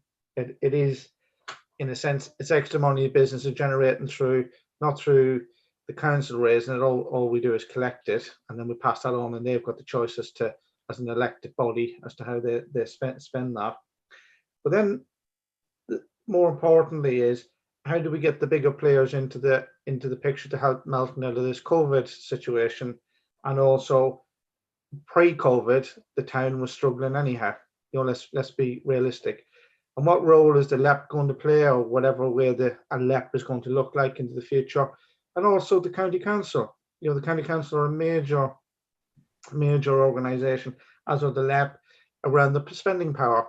And how are we going to encourage them in and help the bid to work with those organisations, access funds, and bring that in to improve what Melton looks like, and look at things more strategically as well. So I think that's something that we need to provide with. And the other thing is that all of this is really about the future of Mel Mowbray. If you look at Melton being a thriving town, I've been here 20 odd years. I've seen it decline. I remember when I first came to Melton, it was bustling. Nightlife was good, decent restaurants, etc. Something's gone wrong, and we've probably got to really think strategically how we're going to revive it and what it looks like and what the future of it is.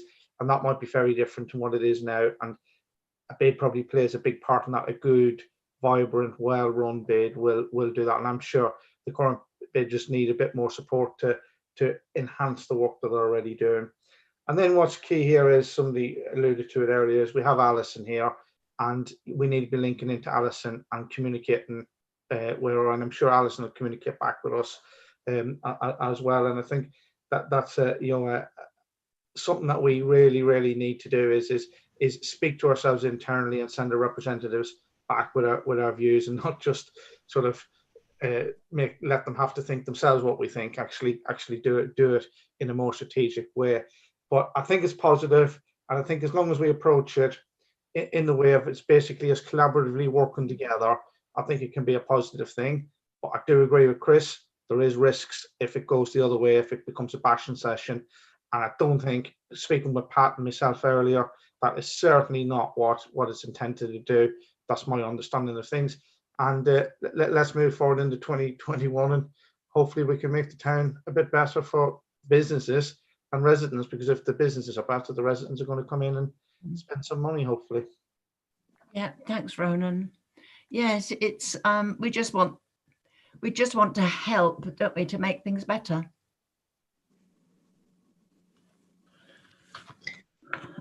Councillor Cumbers.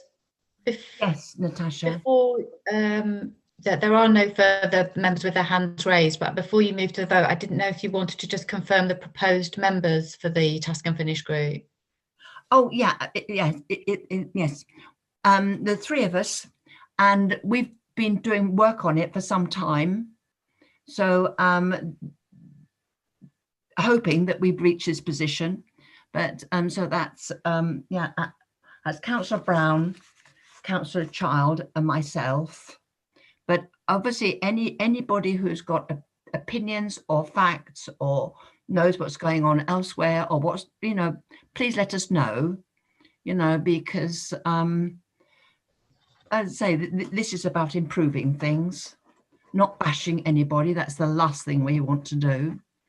So, so now we go to the vote, Natasha, is that right? We need a proposal and a seconder, Councillor Cumbers. In which case, I'll propose it. I'll second it. Right. Okay, did you want me to go through the members? If you would, please, thanks. Yeah. Okay. Councillor Cumbers. 4. Councillor Bindloss. 4. Councillor Brown. 4. Councillor Child. 4. Councillor Douglas. 4. Councillor Evans. 4. Councillor Fisher. 4. Councillor Holmes. Is it me? I've heard you 4. Did you say Holmes? Yeah. Yes, I did. Thank you. Sorry, I didn't hear. Smedley. 4. Councillor Wilkinson. 4. That's unanimously in favour of the recommendations. Then, Councillor Cumbers. Thank you very much. Thank you, members. Yeah, and as I say, I think I hope we end up with something which is worth having done. I'm sure it will be. Thank you. So now we move on to agenda item 7, and welcome again to Alison.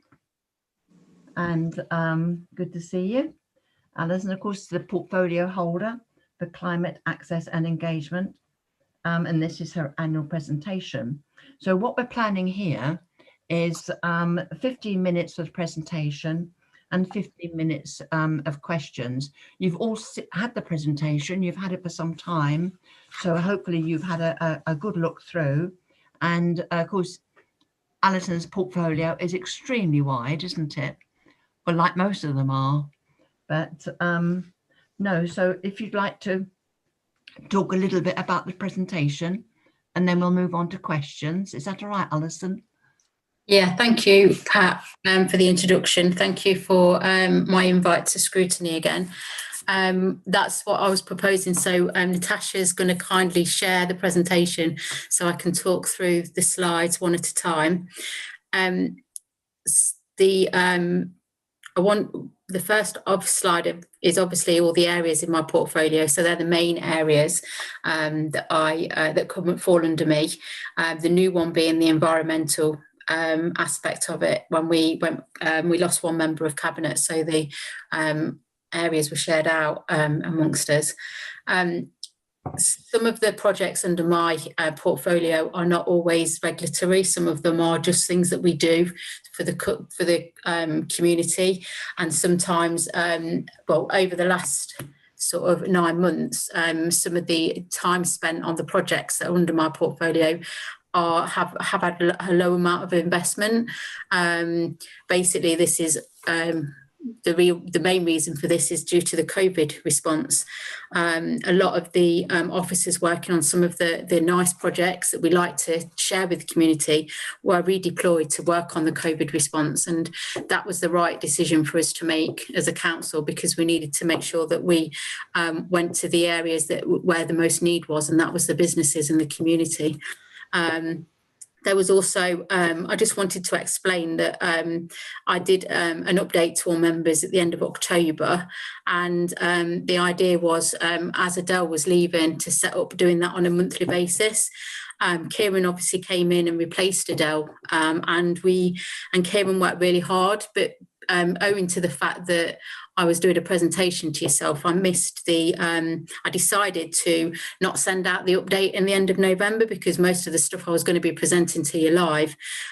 So I just wanted to sort of make that apology and say there was every intention of doing an update sooner than this, but it's just the timings that happened that made it so that I'm doing a presentation with an update, and then the next update obviously will come in the new year. So I just wanted to make that point. Thank you, Natasha. So my portfolio covers the three priority areas of the corporate strategy, which is 1, 4 and 6, and they're the areas that I'll be providing updates on mainly, the key projects. I have also some general portfolio updates at the end of that, but equally I've acknowledged the fact that I was sent some questions on Friday, and we've worked hard, many of the officers have worked hard in making sure we can answer most of those questions, but it obviously didn't give us much time towards the end of the year to make sure we've got every answer that was needed. So just expect, hopefully, they're the answers that you need, but if there's other information that we need to get to you, then that will obviously be in the new year. Thank you, Natasha. Can I just say, Alison, thanks for coming to me this evening. We realised that you didn't have much time with the questions, and what we're not looking to catch you out or to trick you. We're just glad to see you here, and we appreciate how busy you are. You know, so anyway, we'll see the rest of it. Thank you, Pat. So the first part of my portfolio, so what was stated on the presentations was IEG4. So that's the internal computer system that mainly the customer services use and all the back office staff use. So I think you'll remember the implementation of that, and also I updated that on my last update at the end of October. So it was launched obviously in June 2020. That was the official launch, and since then they've received approximately an additional 6,000 online accounts. That currently we have 12,780 registered accounts, and over half of them were created by people at home, and nearly 2,000 were linked to the council tax page.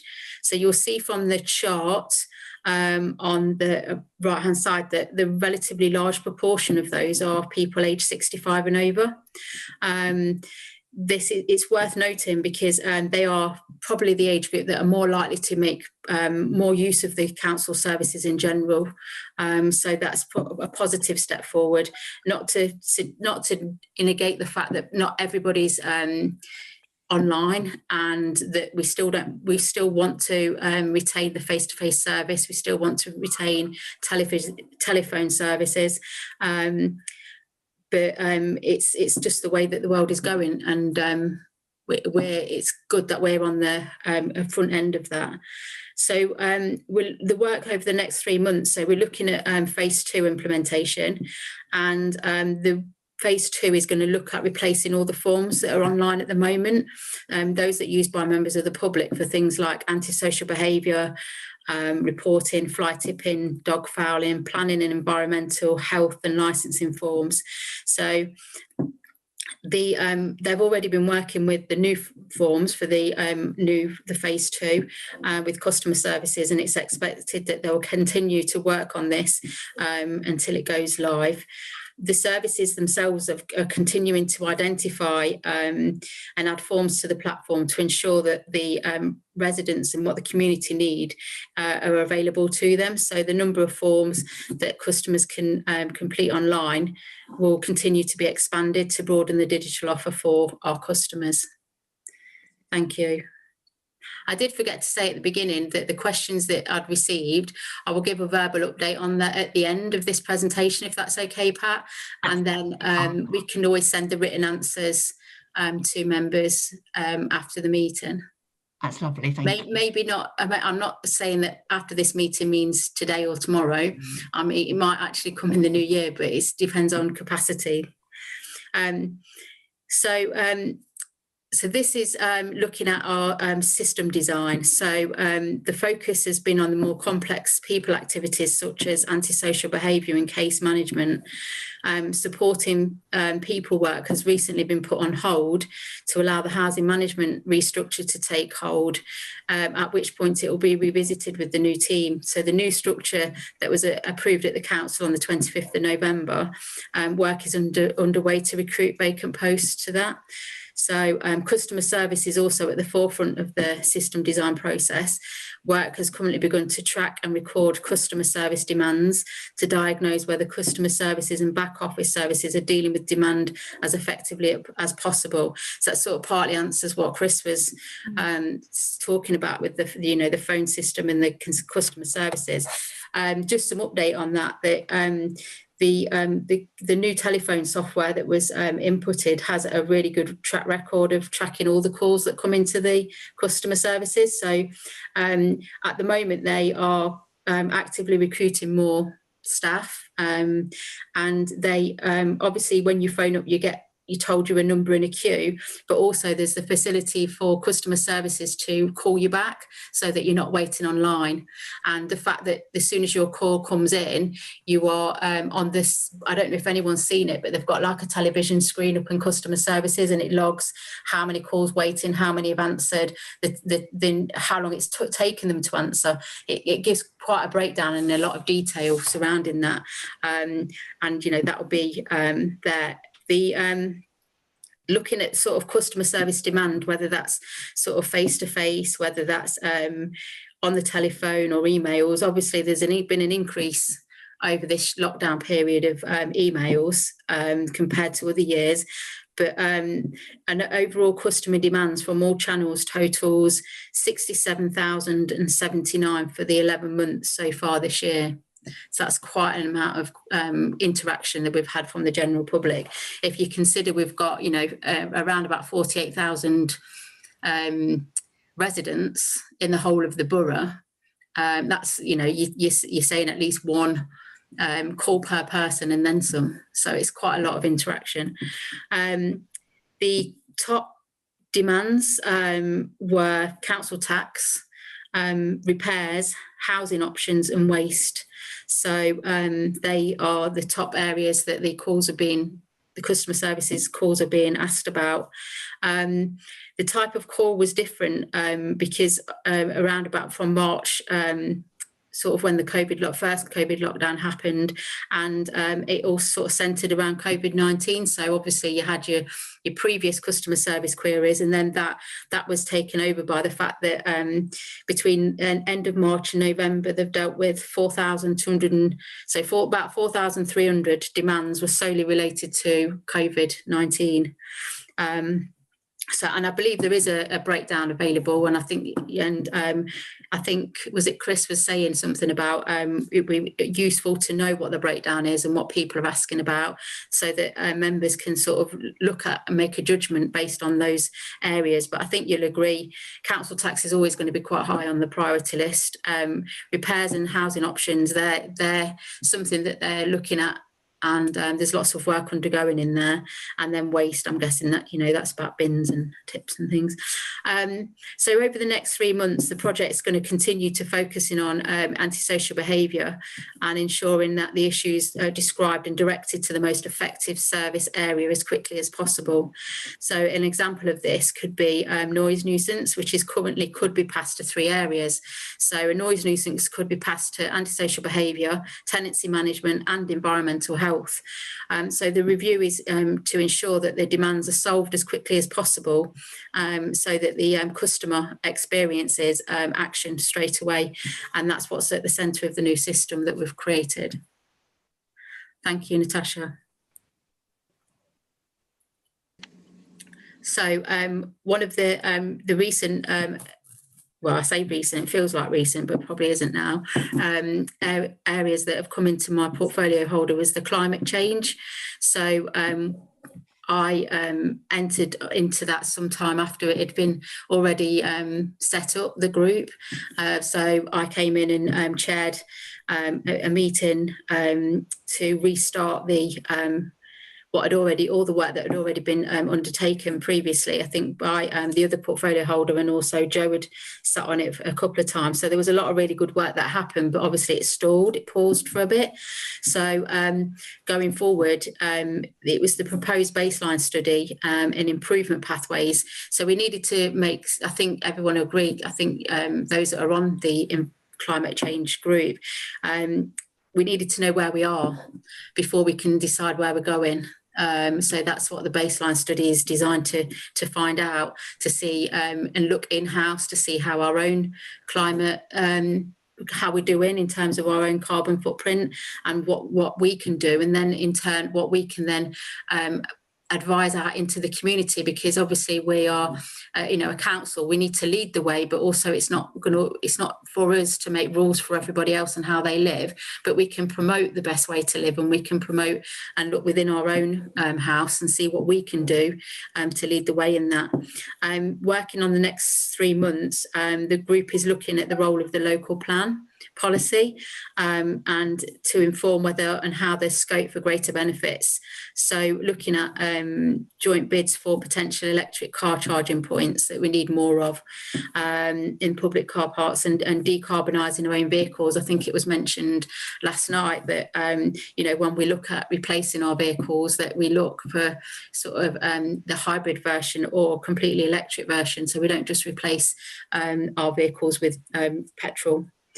There's an initial discussion undergoing regarding the potential opportunity for a joint bid with other councils for funding for carbon neutral retrofitting to our housing stock. So I know that's something that Elaine talks about a lot in terms of looking at our housing, looking at whether we to support people in terms of, if there are on low incomes, if we could help them with their utility bills and things like that by making sure that we retrofit our housing stock to make them more efficient, then that's got to be a help for everyone. So look forward to reading more about that, and I'll update you as we've got information to it. So the second part is about the regulatory function. The Environmental Enforcement Officer and the Environmental Health Technical Officer are continuing to engage, explain, encourage and enforce where necessary. You've already been talking about you know, we've heard on a couple of occasions now where we're looking at the establishments and whether they're following the COVID guidelines, and our officers are out there ensuring that people are following those guidelines, but also that people are being informed and not just prosecuted at the first hurdle, that we're actually in advisory capacity as well. Some data for you. The council has recommenced interview under cautions for a number of fly tipping offences. In November, there were 6 warning notices and letters issued, 2 formal notices and 2 fixed penalty notices have been paid, and working in conjunction with the legal team to successfully prosecute an individual for breach of householder duty care. The legal team have 2 further fly tipping prosecutions listed, had been listed for last week. So work for the next 3 months on this function is there's going to be an all-member briefing, and that's going to be scheduled to take place February or March of next year. Thank you, Natasha.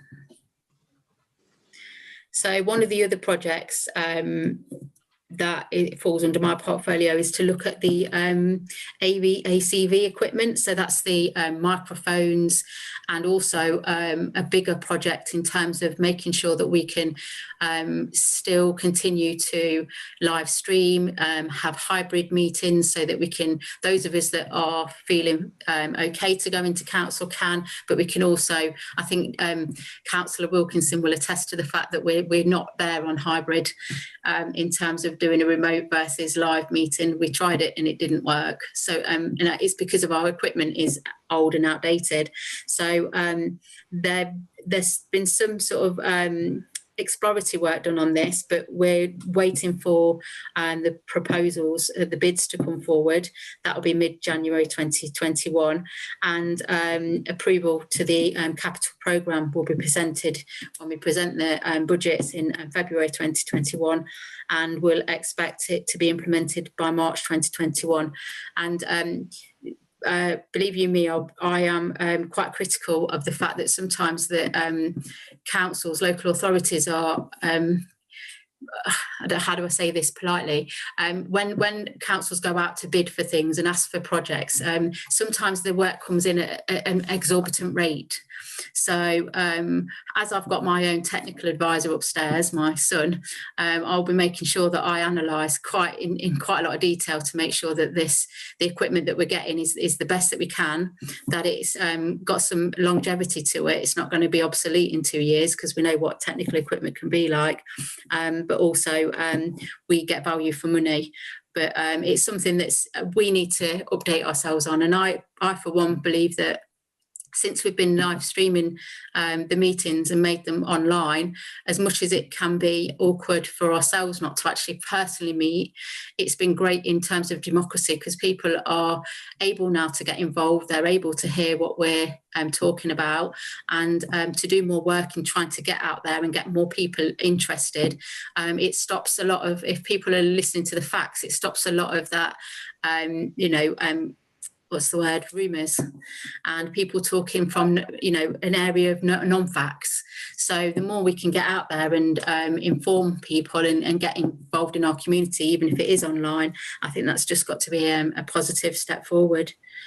So then looking at the planning service review, the work is processing with an introduction of a new validation process, revision of job descriptions and career grading. So this was a piece of work that they're looking at there to streamline the planning department and make sure that there's progression for everybody, and it's not they're not stagnant, that they're taking we use the officers that we've got for their expertise and knowledge, and that in turn makes our planning department on service a lot more effective and efficient. And business engagement through the bid board and monthly meetings. In the next 3 months, there are interactive workshops for members' engagement through the planning process to be planned towards the end of January. And I'm more than keen to make sure anything that we do that has an impact on any of the committees that we have, like, for example, planning, that the chair of planning are consulted first and foremost, so that they can have that visibility. So if anything's under my portfolio that looks like it's a decision being made about a specific part of the council, then my first priority is to make sure that those members have that direct contact, are the first people to be spoken to once these things have been worked out, because there's nothing worse than people feeling like decisions are being made about them, and we all feel like that at times, and there's no involvement in it. So just to give you that reassurance that that's what I always ask for when I'm in cabinet meetings or briefings. Thank you, Natasha. I have no idea how long this has taken me, by the way, so if you want to jump in and say you've had your 15 minutes, then that's fine, but we are nearly at the end. There's only this slide and one more. So this is something that really speaks to the sort of community engagement part of my portfolio, which is the bit that I was, as soon as I became portfolio holder and I had this under my portfolio, was probably the thing that I thought was the most important, a piece of work that makes us understand, helps us to understand our community, and gets us out there to understand what the community want from us. Because it's all very well sitting here and making decisions and saying, I spoke to 2 or 3 people and they want this. We need to get out there to a whole of our communities, and that doesn't mean whether it's rural areas, whether it's town areas. It's all the same, and it's all important. So this is a piece of work now, we've got a resource to it, and the officer that's working on this has come up with working in conjunction with other officers, has come up with what we're calling the Melton Deal now. And it's a project that's going to uncover, it's to set out. So the project plan here is for the deal is to set out that it can be adapted as it moves on, and it will be modified to flex with the changes in society over the coming years, which is exactly what Councillor Brown and Councillor Councillor Evans were talking about, that we don't know what's going to happen in the economy with people's lives going forward, and something like this needs to be able to be flexible. And even though we're engaging, and even though we want to do this study, we need to make sure that it reflects the changes that we're going to have in society. The deal will exist to shape the way we empower and work with our communities. So harnessing the community spirit that we've seen already and the work that's already been done on there. But the priority 6, it links across all the priority areas. So it actually feeds into everybody's portfolio role, and to ensure that it be a way of working across all services, so that thinking about our residents, thinking about our community is the key message. Then when we look at any of our projects, so when we're looking at anything to do with the bid, if we're looking for, when we're looking at the housing company we set up, that this should feed through to everything that we do. And I think most people on here would agree that the community is the priority. That's why we're here. That's what we're in business to do, to make sure everybody's okay and being listened to. So over the next 3 months, the focus will be on stages 1 and 2, which consists of various activities using the existing research and including our previous resident survey and the recent place and people task finish surveys from Scrutiny. So it takes all those into consideration, and it includes putting together larger listening events where we can hear what's important to the residents, and also to find out who all of our stakeholders are and make sure we're listening to all of them. And that will include the work that we're doing going forward with the projects on whether we're looking at releasing some of our assets or not. So this will mean that when we come to the stage 3 part of the project, the deeper dive, we can drill down and look at the main barriers to our engagement, because I think we'll all agree that one of the things that we've struggled with is to engage effectively and positively with our communities. We all know that there's various methods of getting out there. We can email, we can go on in the news, in the Melton Times, we can go on Facebook, but there's still some people who are missing out on our key messages. There's some people who are missing out on our engagement, and there's some people, the hard to reach people, that we really do want to connect with and make sure we're doing the best work for them. So the first 2 stages will help us understand where the gaps are and in our services from the perspective of the community and how that differs internally. Thank you, Natasha. So these are the general portfolio updates.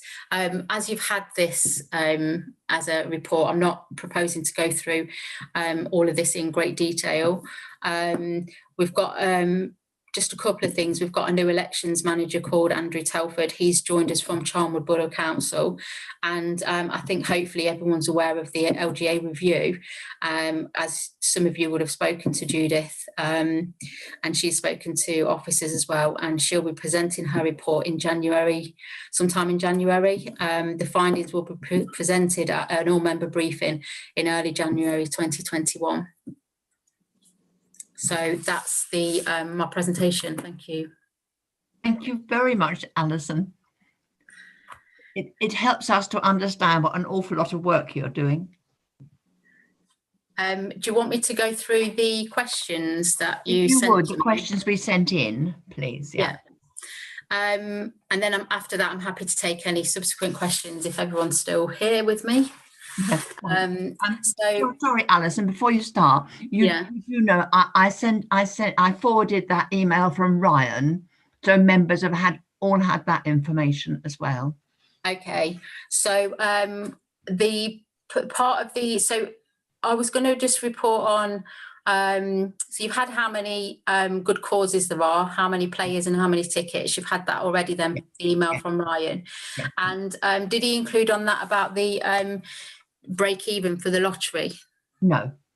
So just to update on that, so for members' awareness, there's £1,000 marketing budget, which is still unspent. And I think right at the beginning of my presentation, I tried to explain that there's some projects that are paused because of the redeployment of staff to other areas. And this is one of them.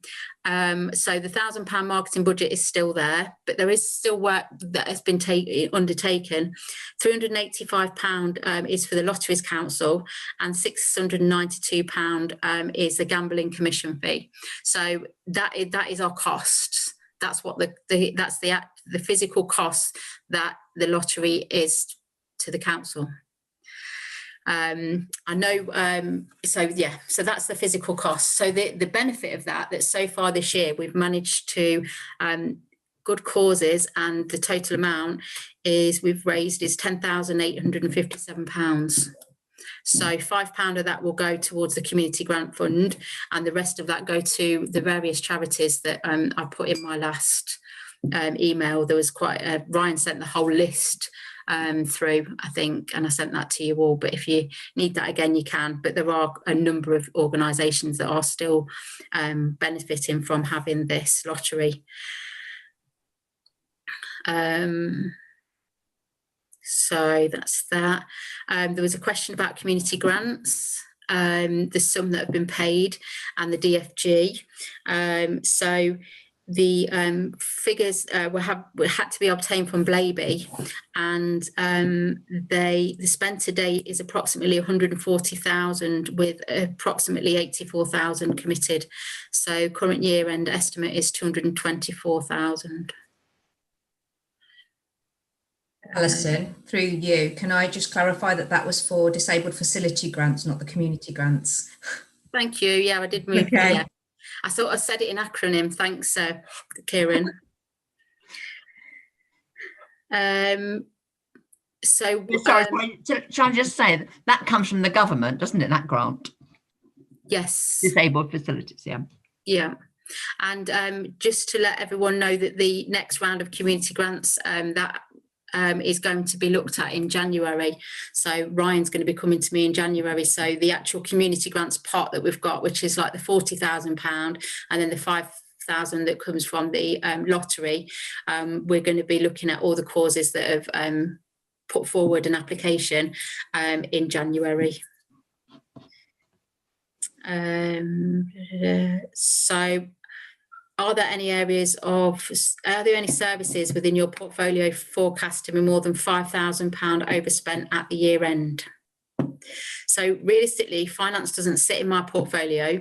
Sounds like I am shirking responsibility, because if it's in my portfolio, I should have an awareness of budgetary constraints, but and what's spent and what isn't spent.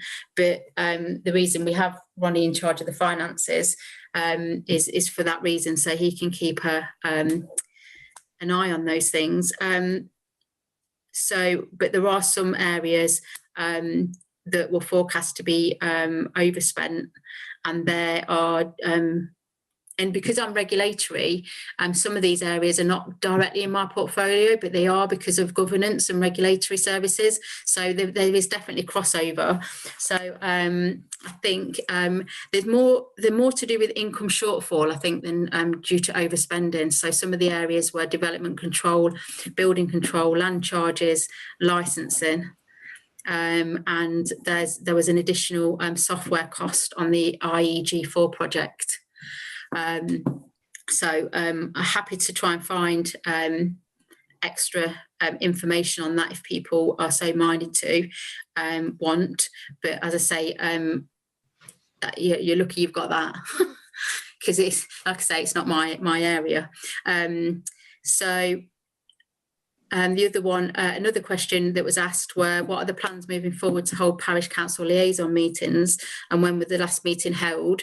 So this is something that falls in, sort of works alongside the sort of Melton deal. So when we're talking about like going to all our stakeholders, finding out who they are, obviously parish councils sit with that. And I was quite keen, and literally Adele and I was putting plans together sort of February last year, because it's something I kept pushing on, that we need to liaise more with parish councils, and not having a relationship with parish councils myself, but only the councillors that I come into contact with.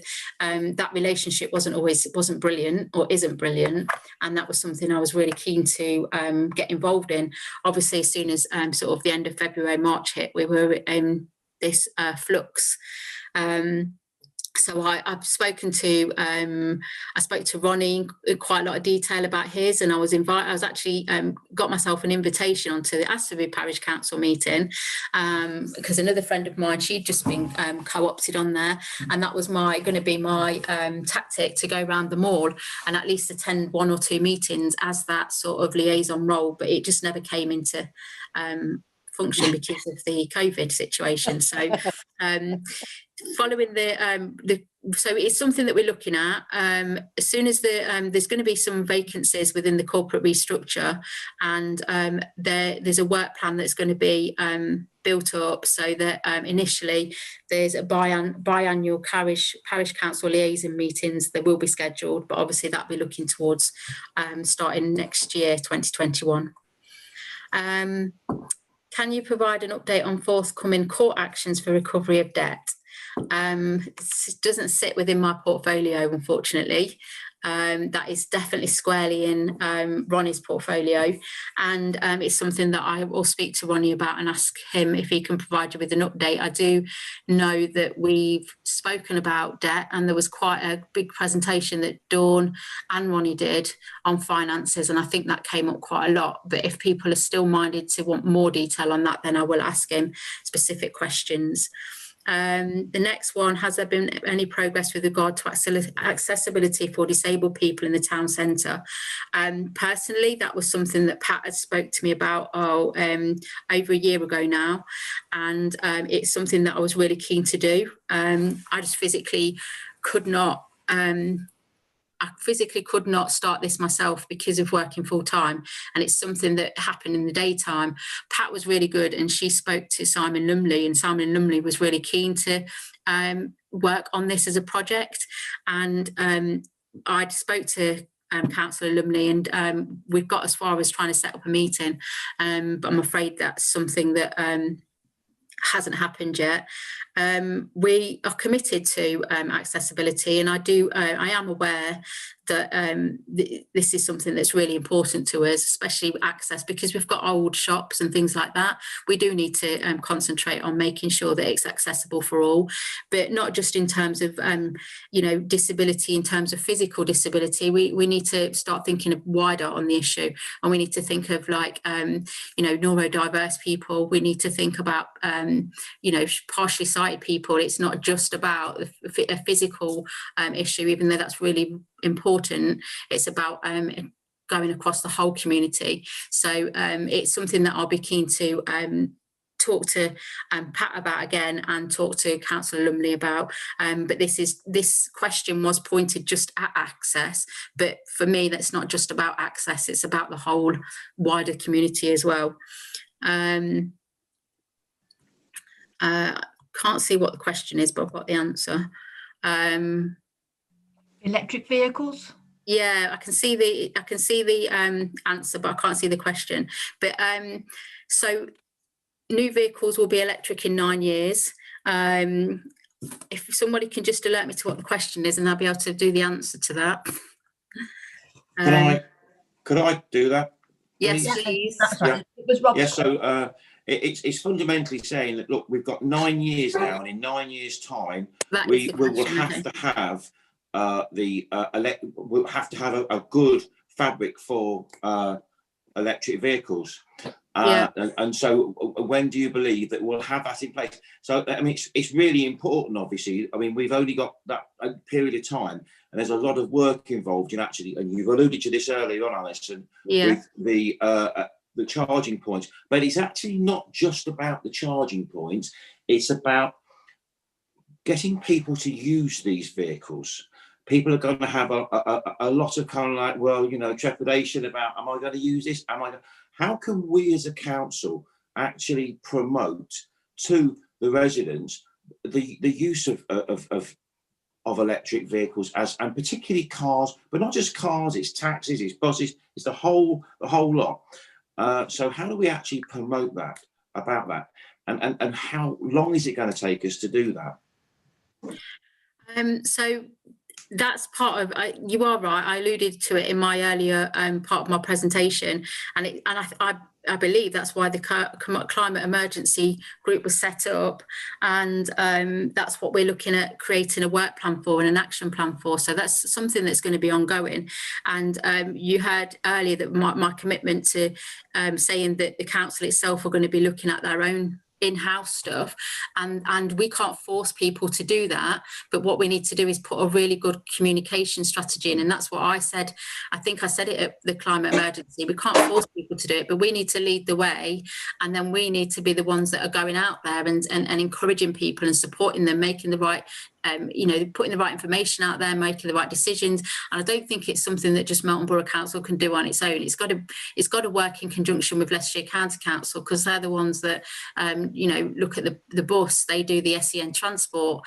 They have an impact in terms of the waste, or the impact in terms of the grass cutting and things like that, and using their own vehicles to do that. So we've got to work in partnership, I think, with that organisation. But I think that's going to be really key to what the climate emergency group talk about and put into create an action plan from it. It's not something I can say now, this moment in time, this is what we should do, because as what we've alluded to before, like Councillor Brown said, when it comes to the bid board, it's all very well me going and saying what I think, but it'd be really good and useful to say to take the weight of the council with me onto that bid board and say, this is what we want to do. So at the moment I'm just one voice, but that's why the group was set up. So I know that's not a direct answer, but it's a commitment to saying that's what we want to look at and work on. And you're not on the climate emergency, are you? No, I'm not. I mean, I know that. There's no reason you can't feed into that, though, Rob. There's no reason you can't feed into it, and there's no reason why you can't come along, because it's not a closed group. And if it's something that you're really passionate about, there's no reason why you can't come along to that and have an input. Well, it's something actually that I looked at when I was working for MBC, the charging points, and I got quite involved with that with Loughborough University, because they had a whole bank of electric vehicles. So I'd be happy to do that. Yeah, I don't see any reason why you can't. As for Leicestershire County Council, well, they had their Choose, they still have, I assume, got their Choose How You Move scheme. And I think that actually is a very, very good vehicle, if you'll excuse the pun, to actually get us moving on how we actually approach that and address that as well. And same also with, as you could see, we'll cut that one short, but with the bicycles, the electric bikes, and I mean, we've got some beautiful countryside around us. And I think that, that's something, and also commuting by bike. And I know that I've said this before, into town is going to help a lot, but it's how you do that. You take your life in your own hands. You've got the scheme in some areas where they have like sort of stations, don't they, in some cities, where you just go and you pay with your card and you pay for 5 minutes and you can have like an electric scooter or electric bike and go through the town. Bikes or whatever I mean, else. I don't know whether Melton's big enough for something like that, but like I say, it needs to be a Leicestershire wide thing. And that I'd be happy to do that. I'd like to get involved in that. It would be good. Okay, well then I'm sure you have the schedule of meetings. So if you see a meeting that's coming up in the new year, then please have an invite from me to come along. We talked about this question about the cycle paths, which we've talked about. It is a highways authority function, but like I say, it's not something that we need to sort of share responsibility for. And I'd see that as part of the same discussion about the transport and about, you know, the environment in terms of what our role is as you know, a council to be leading in that. I know that they've made a bid for funding to drive one or more cycle paths through the country park. So that's something that's proactive that's happening. Melton should promote cycling into the town as an alternative to using the car. Currently there are no specific cycle routes that could be considered safe for all cyclists. How and when do you propose to address this and make cycling a safer way to... I haven't got any immediate ideas about how we create cycle paths, because it's not something that's within my function or remit to do anything about. It's a county council function, but equally it's something that it doesn't mean we have to ignore and bring it to the climate emergency group, and it will form part of that sort of that publicity. It will form part of what we do when we go out into the community and encourage them to become more environmentally friendly, to look at the way that they travel around the town. Because what we have to do is we have to question ourselves and say, are we doing it? I know this is something Chris, Councillor Evans, talked about way back, I think at a full council when we was allowed to physically meet, and he was questioning people's, you know, travel holidays and things like that. And we've got to seriously question ourselves. And if we are going to go out there and tell people that they need to live better, then we need to look at the way we're doing our role in house and ourselves equally. So we need to promote it amongst ourselves to be greener.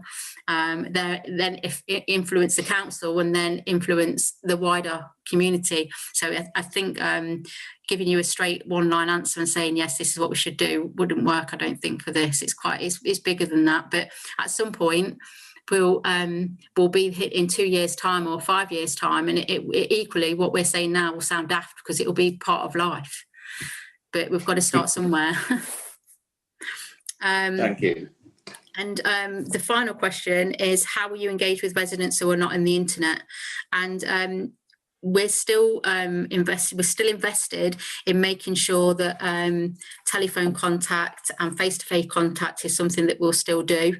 We'll look at increasing the capacity for outreach, and it's an area that we're looking at in quite a big way, because, you know, we're looking at the current community centres, children's centres that we've got. We're looking at the way parkside's being used. We're looking at the clients that we've got in there, that, you know, that go out and speak to the communities. So this is going to form part of how will we engage with the residents. Well, we've got the Melton deal that's looking at the gaps, looking at the service gaps, and then we've got the bigger piece of work on how we effectively use Parkside, how we effectively take those services. It was something that we talked about a while back, sort of not last year, not even last year, before that, on how we get back into the communities and devolve those services, so that the people that live in communities that maybe not have their own transport or find it difficult to get even down to the council offices, have those little sort of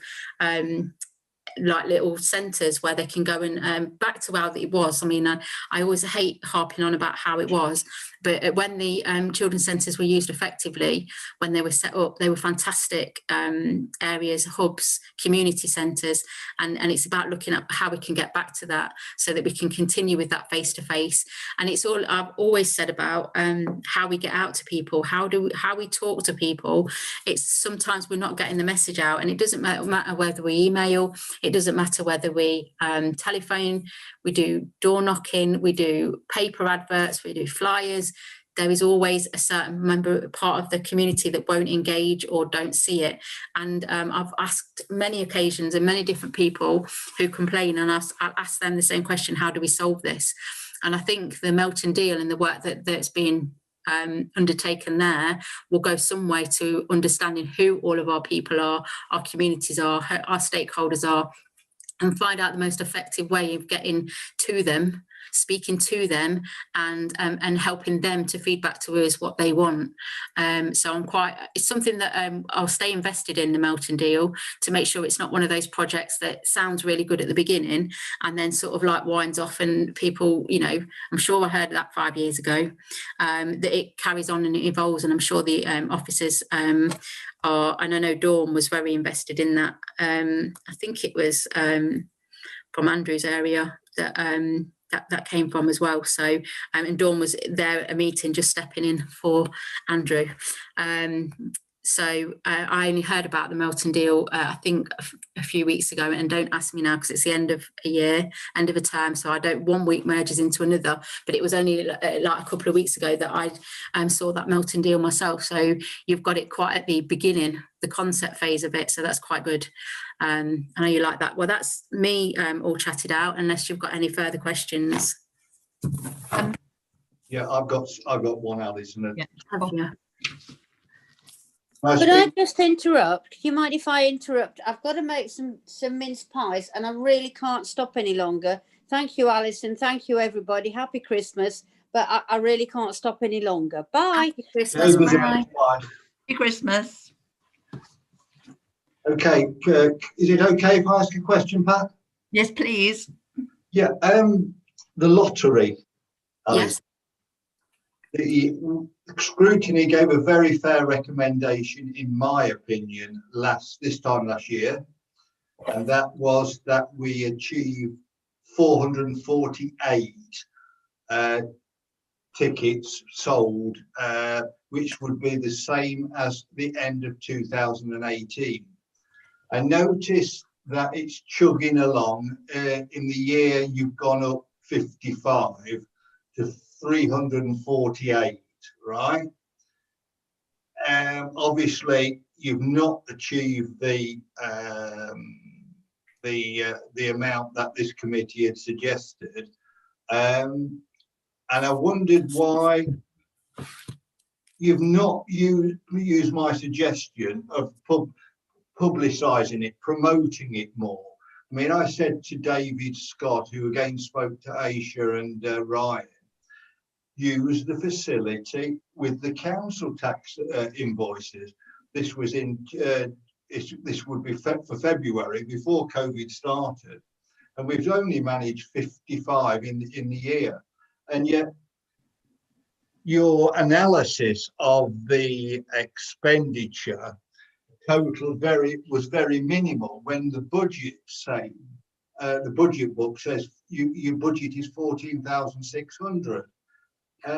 Why hasn't there been this effort with promoting? Because there's no council work in putting the leaflet in the council tax bills, because it goes out to an outside company.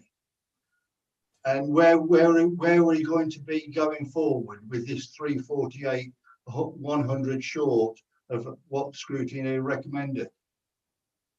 So that's a very long question, Rob, and it is very late at night, but I'll do my best to answer it. So I think that was a very fair proposal in the beginning from Scrutiny, to say that they wanted an increase in ticket sales. I don't think anyone's ever said that wasn't a fair proposal. We are in a situation, and I think, you know, we can say that publicly COVID hit in March, but we know it didn't. We were already making preparations for that for January, February. COVID was around before the lockdown happened, and people knew it was coming. And a council's not going to be a good council if it reacts just as a lockdown happens. They had to make preparations and stuff. And we were a little bit behind on where we should have been with the lottery. We know that we were caught a little bit short, and it's fair to say that Scrutiny picked it up in a very worthwhile time and come up with some very worthwhile suggestions. And you know, we all want the lottery to work well. I have got no comment whatsoever on your suggestion of putting leaflets in with the council tax bill. I can't comment on one way or another whether that's a valid option, whether that they looked at it, they didn't look at it. All I can do is take that back and come back with you for an answer on the actual council tax bill and promoting it. We haven't got resource to put to it, and And there will be some members that will attest to that, and there will be some members who are critical of that. But the pure fact of the matter is there is no one resource that can be put to the lottery at this present time, and even the last year. Now, I can't go back on, you know, prior to that and say, why isn't that done? Why didn't we do that? I just know one of the first pieces of work I did was to talk to a marketing expert, and I know Jacob is, and Jacob had some really very valid experience to share with us about promotion of the lottery. And the first thing I said is I want the lottery to be performing.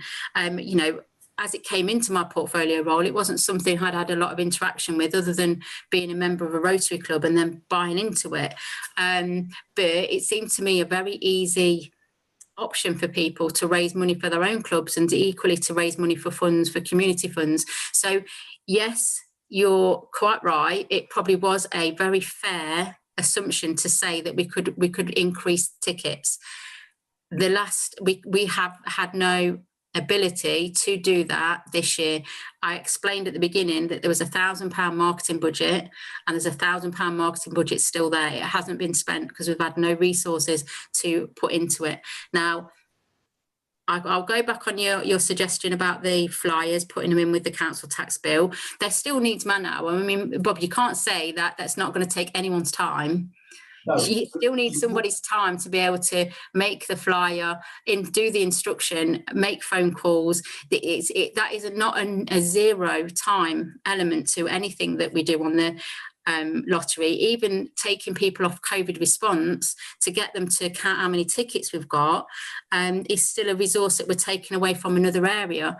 I'm passionate about this, as was the other members that are on that sort of task group, about making sure the lottery is effective, because at the end of the day it feeds itself.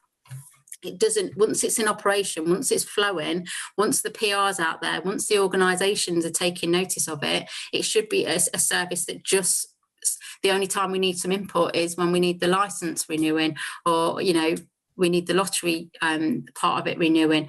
I can imagine from where everyone's sitting, when they're sitting in their, you know, homes and doing their roles, that it looks like it's a simple fix.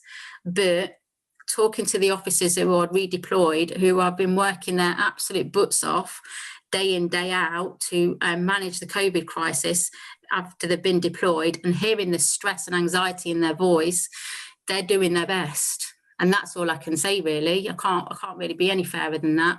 But I will take your point about the flyer.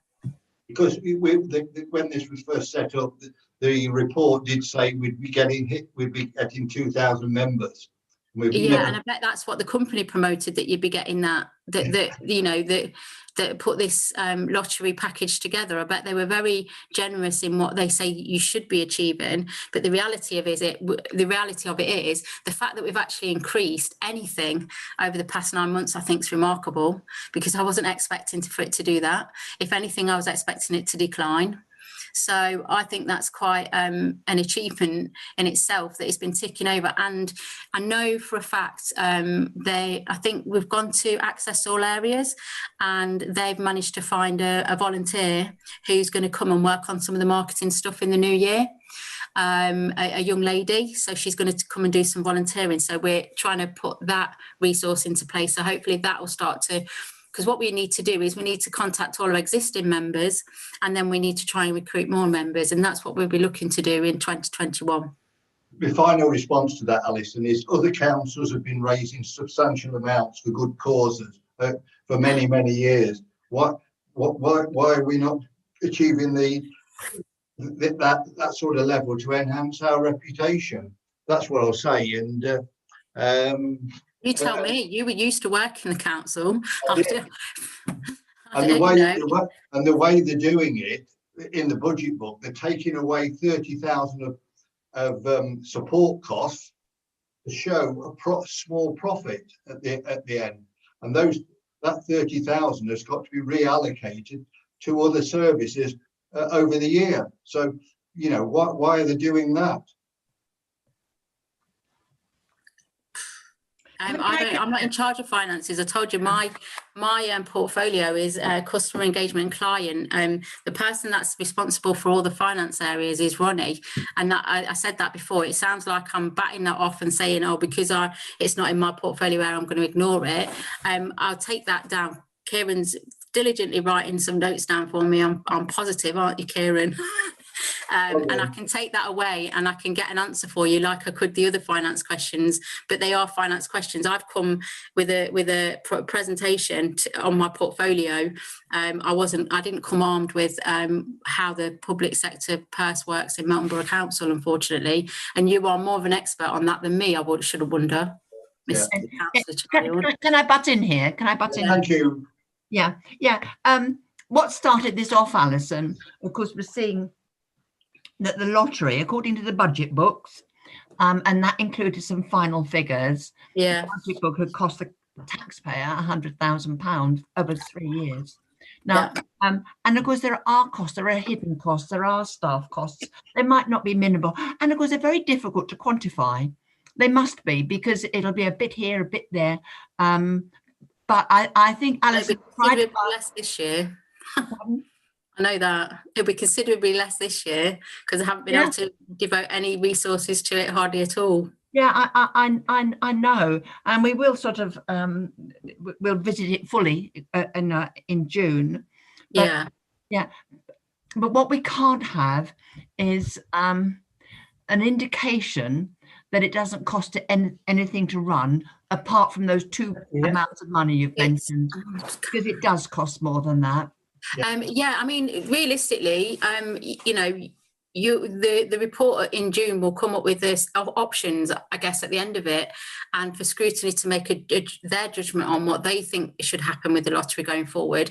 And realistically, if one of your options was the nuclear option, which was to get rid of the lottery altogether, you're actually going to realise £2,000 a year. You're not going to realise the £30,000 recharges for staff, because that will be split against all the other areas. What you will lose is you will lose reputational damage, and all those charities that even are raising a few £100 a year won't be able to make, because without the lottery, they won't be getting the funds. And we're already looking at the budget, the finance presentation, looking at the budget for next year and in the year after. We know things are going to be tight. So if one of the areas was community grants and then we lost the lottery as well, we're not giving anything to the community.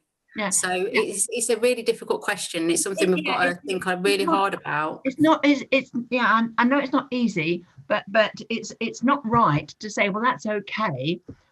We know there's an officer cost for lottery, but we'll make somebody else pay. In effect, that's what you're saying. But I think we'll go round and round about this, because there are different points of view. But then, and of course, it's not easy to allocate. But there is an officer cost to the lottery. There's got to be. There's an officer cost to everything we do in the council, Pat. Pardon? There's an officer cost to everything we do in the council. I know, absolutely. And what we try to do, and according to the budget book, is what we should do. But this isn't going to go away, and it's not easy to allocate a cost. But I think there's got to be a realistic estimate, because and it's okay to say, well, if we didn't charge the lottery, it would go elsewhere. But that means perhaps other. But it's not okay, because it makes it harder for the people that are trying to recharge that cost out. Yeah, and what I'm saying is we've got to balance up. As well, Alison. I know those superb. I think what ends up in the pockets of those little organisations is great. I really, really do. I think, and to see so many organisations not getting a bit of money, but it can make the difference between them existing or not. Yeah. But I think as well, we've got to be a bit realistic. And anyway, I think this debate will carry on, I think, at least until June. But we all want to support these little organisations. We absolutely do.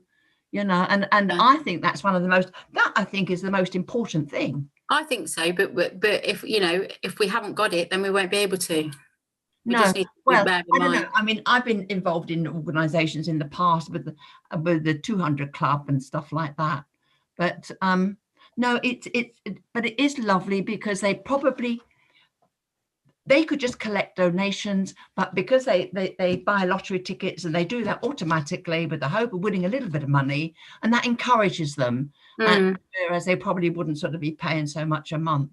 But could I ask, because with approaching 3 hours, can I ask a couple of little things, change the subject? Yes, of course. You mentioned the fly tipping prosecutions, which is absolutely great, but I'm a little bit concerned because some poor people, that I know they should know the law, they don't always know the law, and if I say a former councillor on your ward paid £90 odd to have some rubbish taken away, and goodness knows where that ended, but he presumed that that it was a genuine licensed person, and what I'm trying to ask is, those fly tipping prosecutions, I presume that they're prosecutions of the people who produce the waste.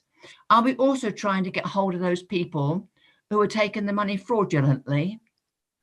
I would imagine that they would attempt to do that, and if they can catch them, they will.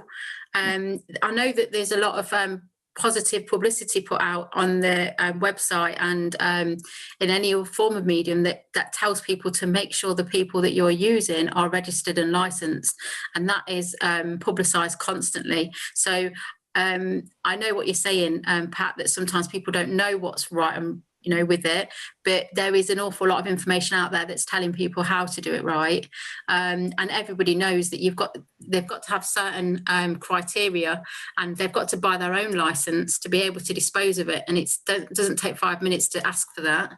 So we need to make sure we're doing that. And I wouldn't disagree, but I wouldn't know what one of these licenses look like. I wouldn't, if somebody showed me a bit of, I wouldn't know. Kieran. Can I just provide a bit of reassurance to members? Enforcement, prosecutions, legal action is generally a last resort for the council. So we do try and offer advice and assistance. It's not a case of we get a fly tipping case and we put it straight into court. Officers are quite mindful to ensure that we educate. And generally, when we decide to take a prosecution, it has to be in the public interest. So there'll be aggravating factors or compelling reasons for why a case is taken forward to a prosecution. Yeah, good. But I mean, do you know how active they are at trying to find the people who are actually doing the dumping? Because it's not always the people whose rubbish it is.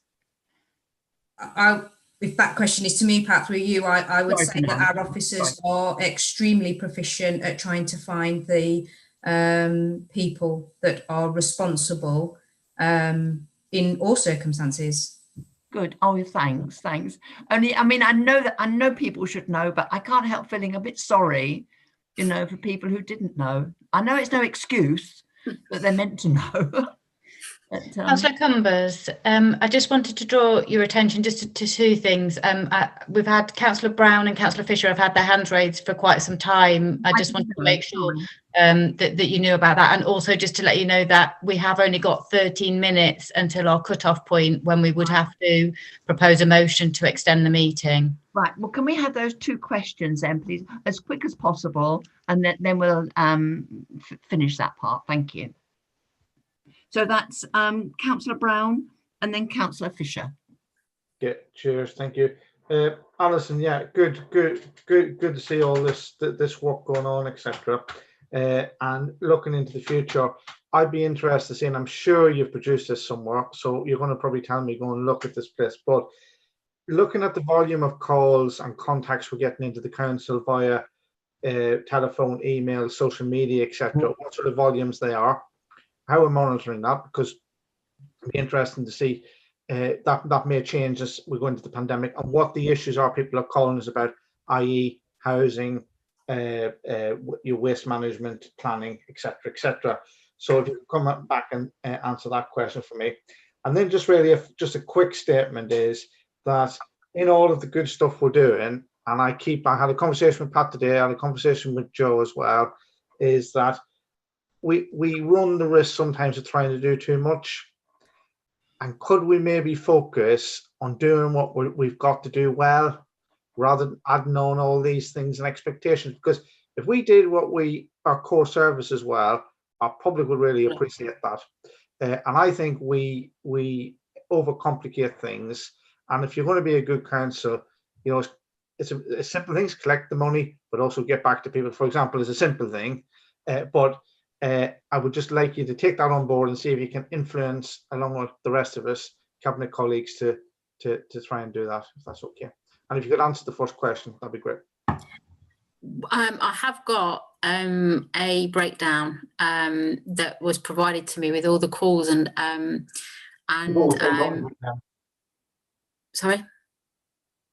I have got a breakdown. Rob, Bob, are you saying something? Yeah, I've got the breakdown from the task and finish group, which will show the different calls that are being made, if that's helpful. I think that might be the same.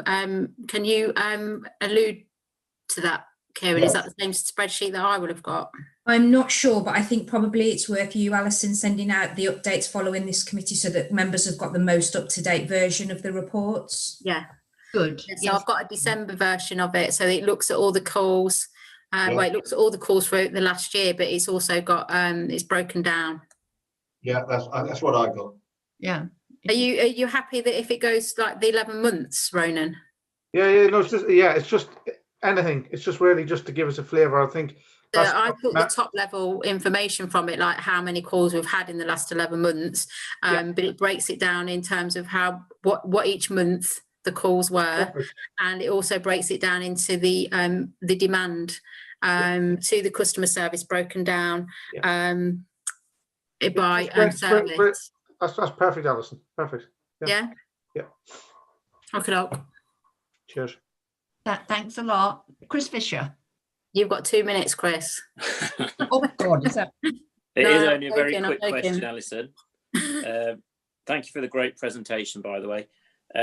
All I wanted to say was regarding the IEG4 system that's come online, and you've got like 12,700 people signed up. Is this sort of the figure that you're anticipating, or do you think there'll be a lot more that's going to sign up in the future?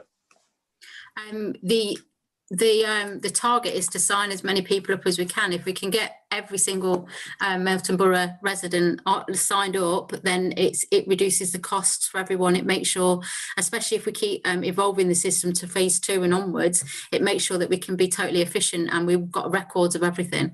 So the work will be ongoing in ensuring that more people sign up as we go forward. And I guess with them, each sort of member of the community have different reasons for wanting to get in touch with the council. And I know personally for me, I've never called a council. I've been in, part of the council, Melton Borough Council, for 14 years. And I don't think I even before that ever knew up to a certain age of council existed until I was over 30. So but at some point I would need the council, whether it's like my bin didn't get collected. So it's going to be each time a person needs, and that's why I think the result for the over 65 age bracket is so high, because those younger, they've probably not needed the council for anything. I think the only time a person comes into contact with the council maybe when a planning application, putting one forward, or wanting a new caravan shed or not. So it depends what they need to contact the council for. I think there'll always be a sector of the younger part of society that probably won't even need to contact them. I don't know if Councillor Smedley can attest to that, but she's of that age group where I'd consider that I would never have interacted with the council. Would you just knew about the council from a young age, didn't you, because of young mayor? Yeah, I think that's part of the reason. I do seem to find myself constantly on the phone to the council at the minute, though. Yeah, but it's because out of need, though, isn't it? It's about needing a service, and then that takes you to the council. So I think as more people have issues or problems, or even indeed if we're locked down for a longer period of time, then more people might see that they need the council services, especially coming into 2021. So I hope that ramble answered part of your question. Yeah, it did. Thank you. Can I just say very quickly, Alison, I do something, because you've averaged out, haven't you, over the 48,000 population, but I do understand there are some people who are constantly onto the council. Yeah, you've got the opposite end as well. You've got the other end of people who are onto the council every week compared to those that have never contacted the council. So yeah, quite right, Pat. Thank you. Yeah, and the 48,000, of course, does include babies. But don't worry, I'll make sure mine's on the phone straight away. Anyway, I think we ought to bring that to a close. No, there's nothing urgent. There's no urgent business. So Dawn has gone. So perhaps somebody can really say thank you to Dawn for her contribution this evening. It's very good. And thanks everybody for coming. Thanks everybody for contributions. An interesting meeting. And thanks especially to Alison. I bet you're glad. Thank you, Alison. Thank you, Alison. Thank you. Thank you, Alison. Let's start Christmas now. Yeah, and thanks, Natasha. Thanks to everybody. I'm wishing you all a very, very happy Christmas and a better New Year. We must all have Have a good one, everyone. And to Merry you. Christmas. Cheers. Good Have a good one. afternoon. Bye. Happy Christmas, everyone.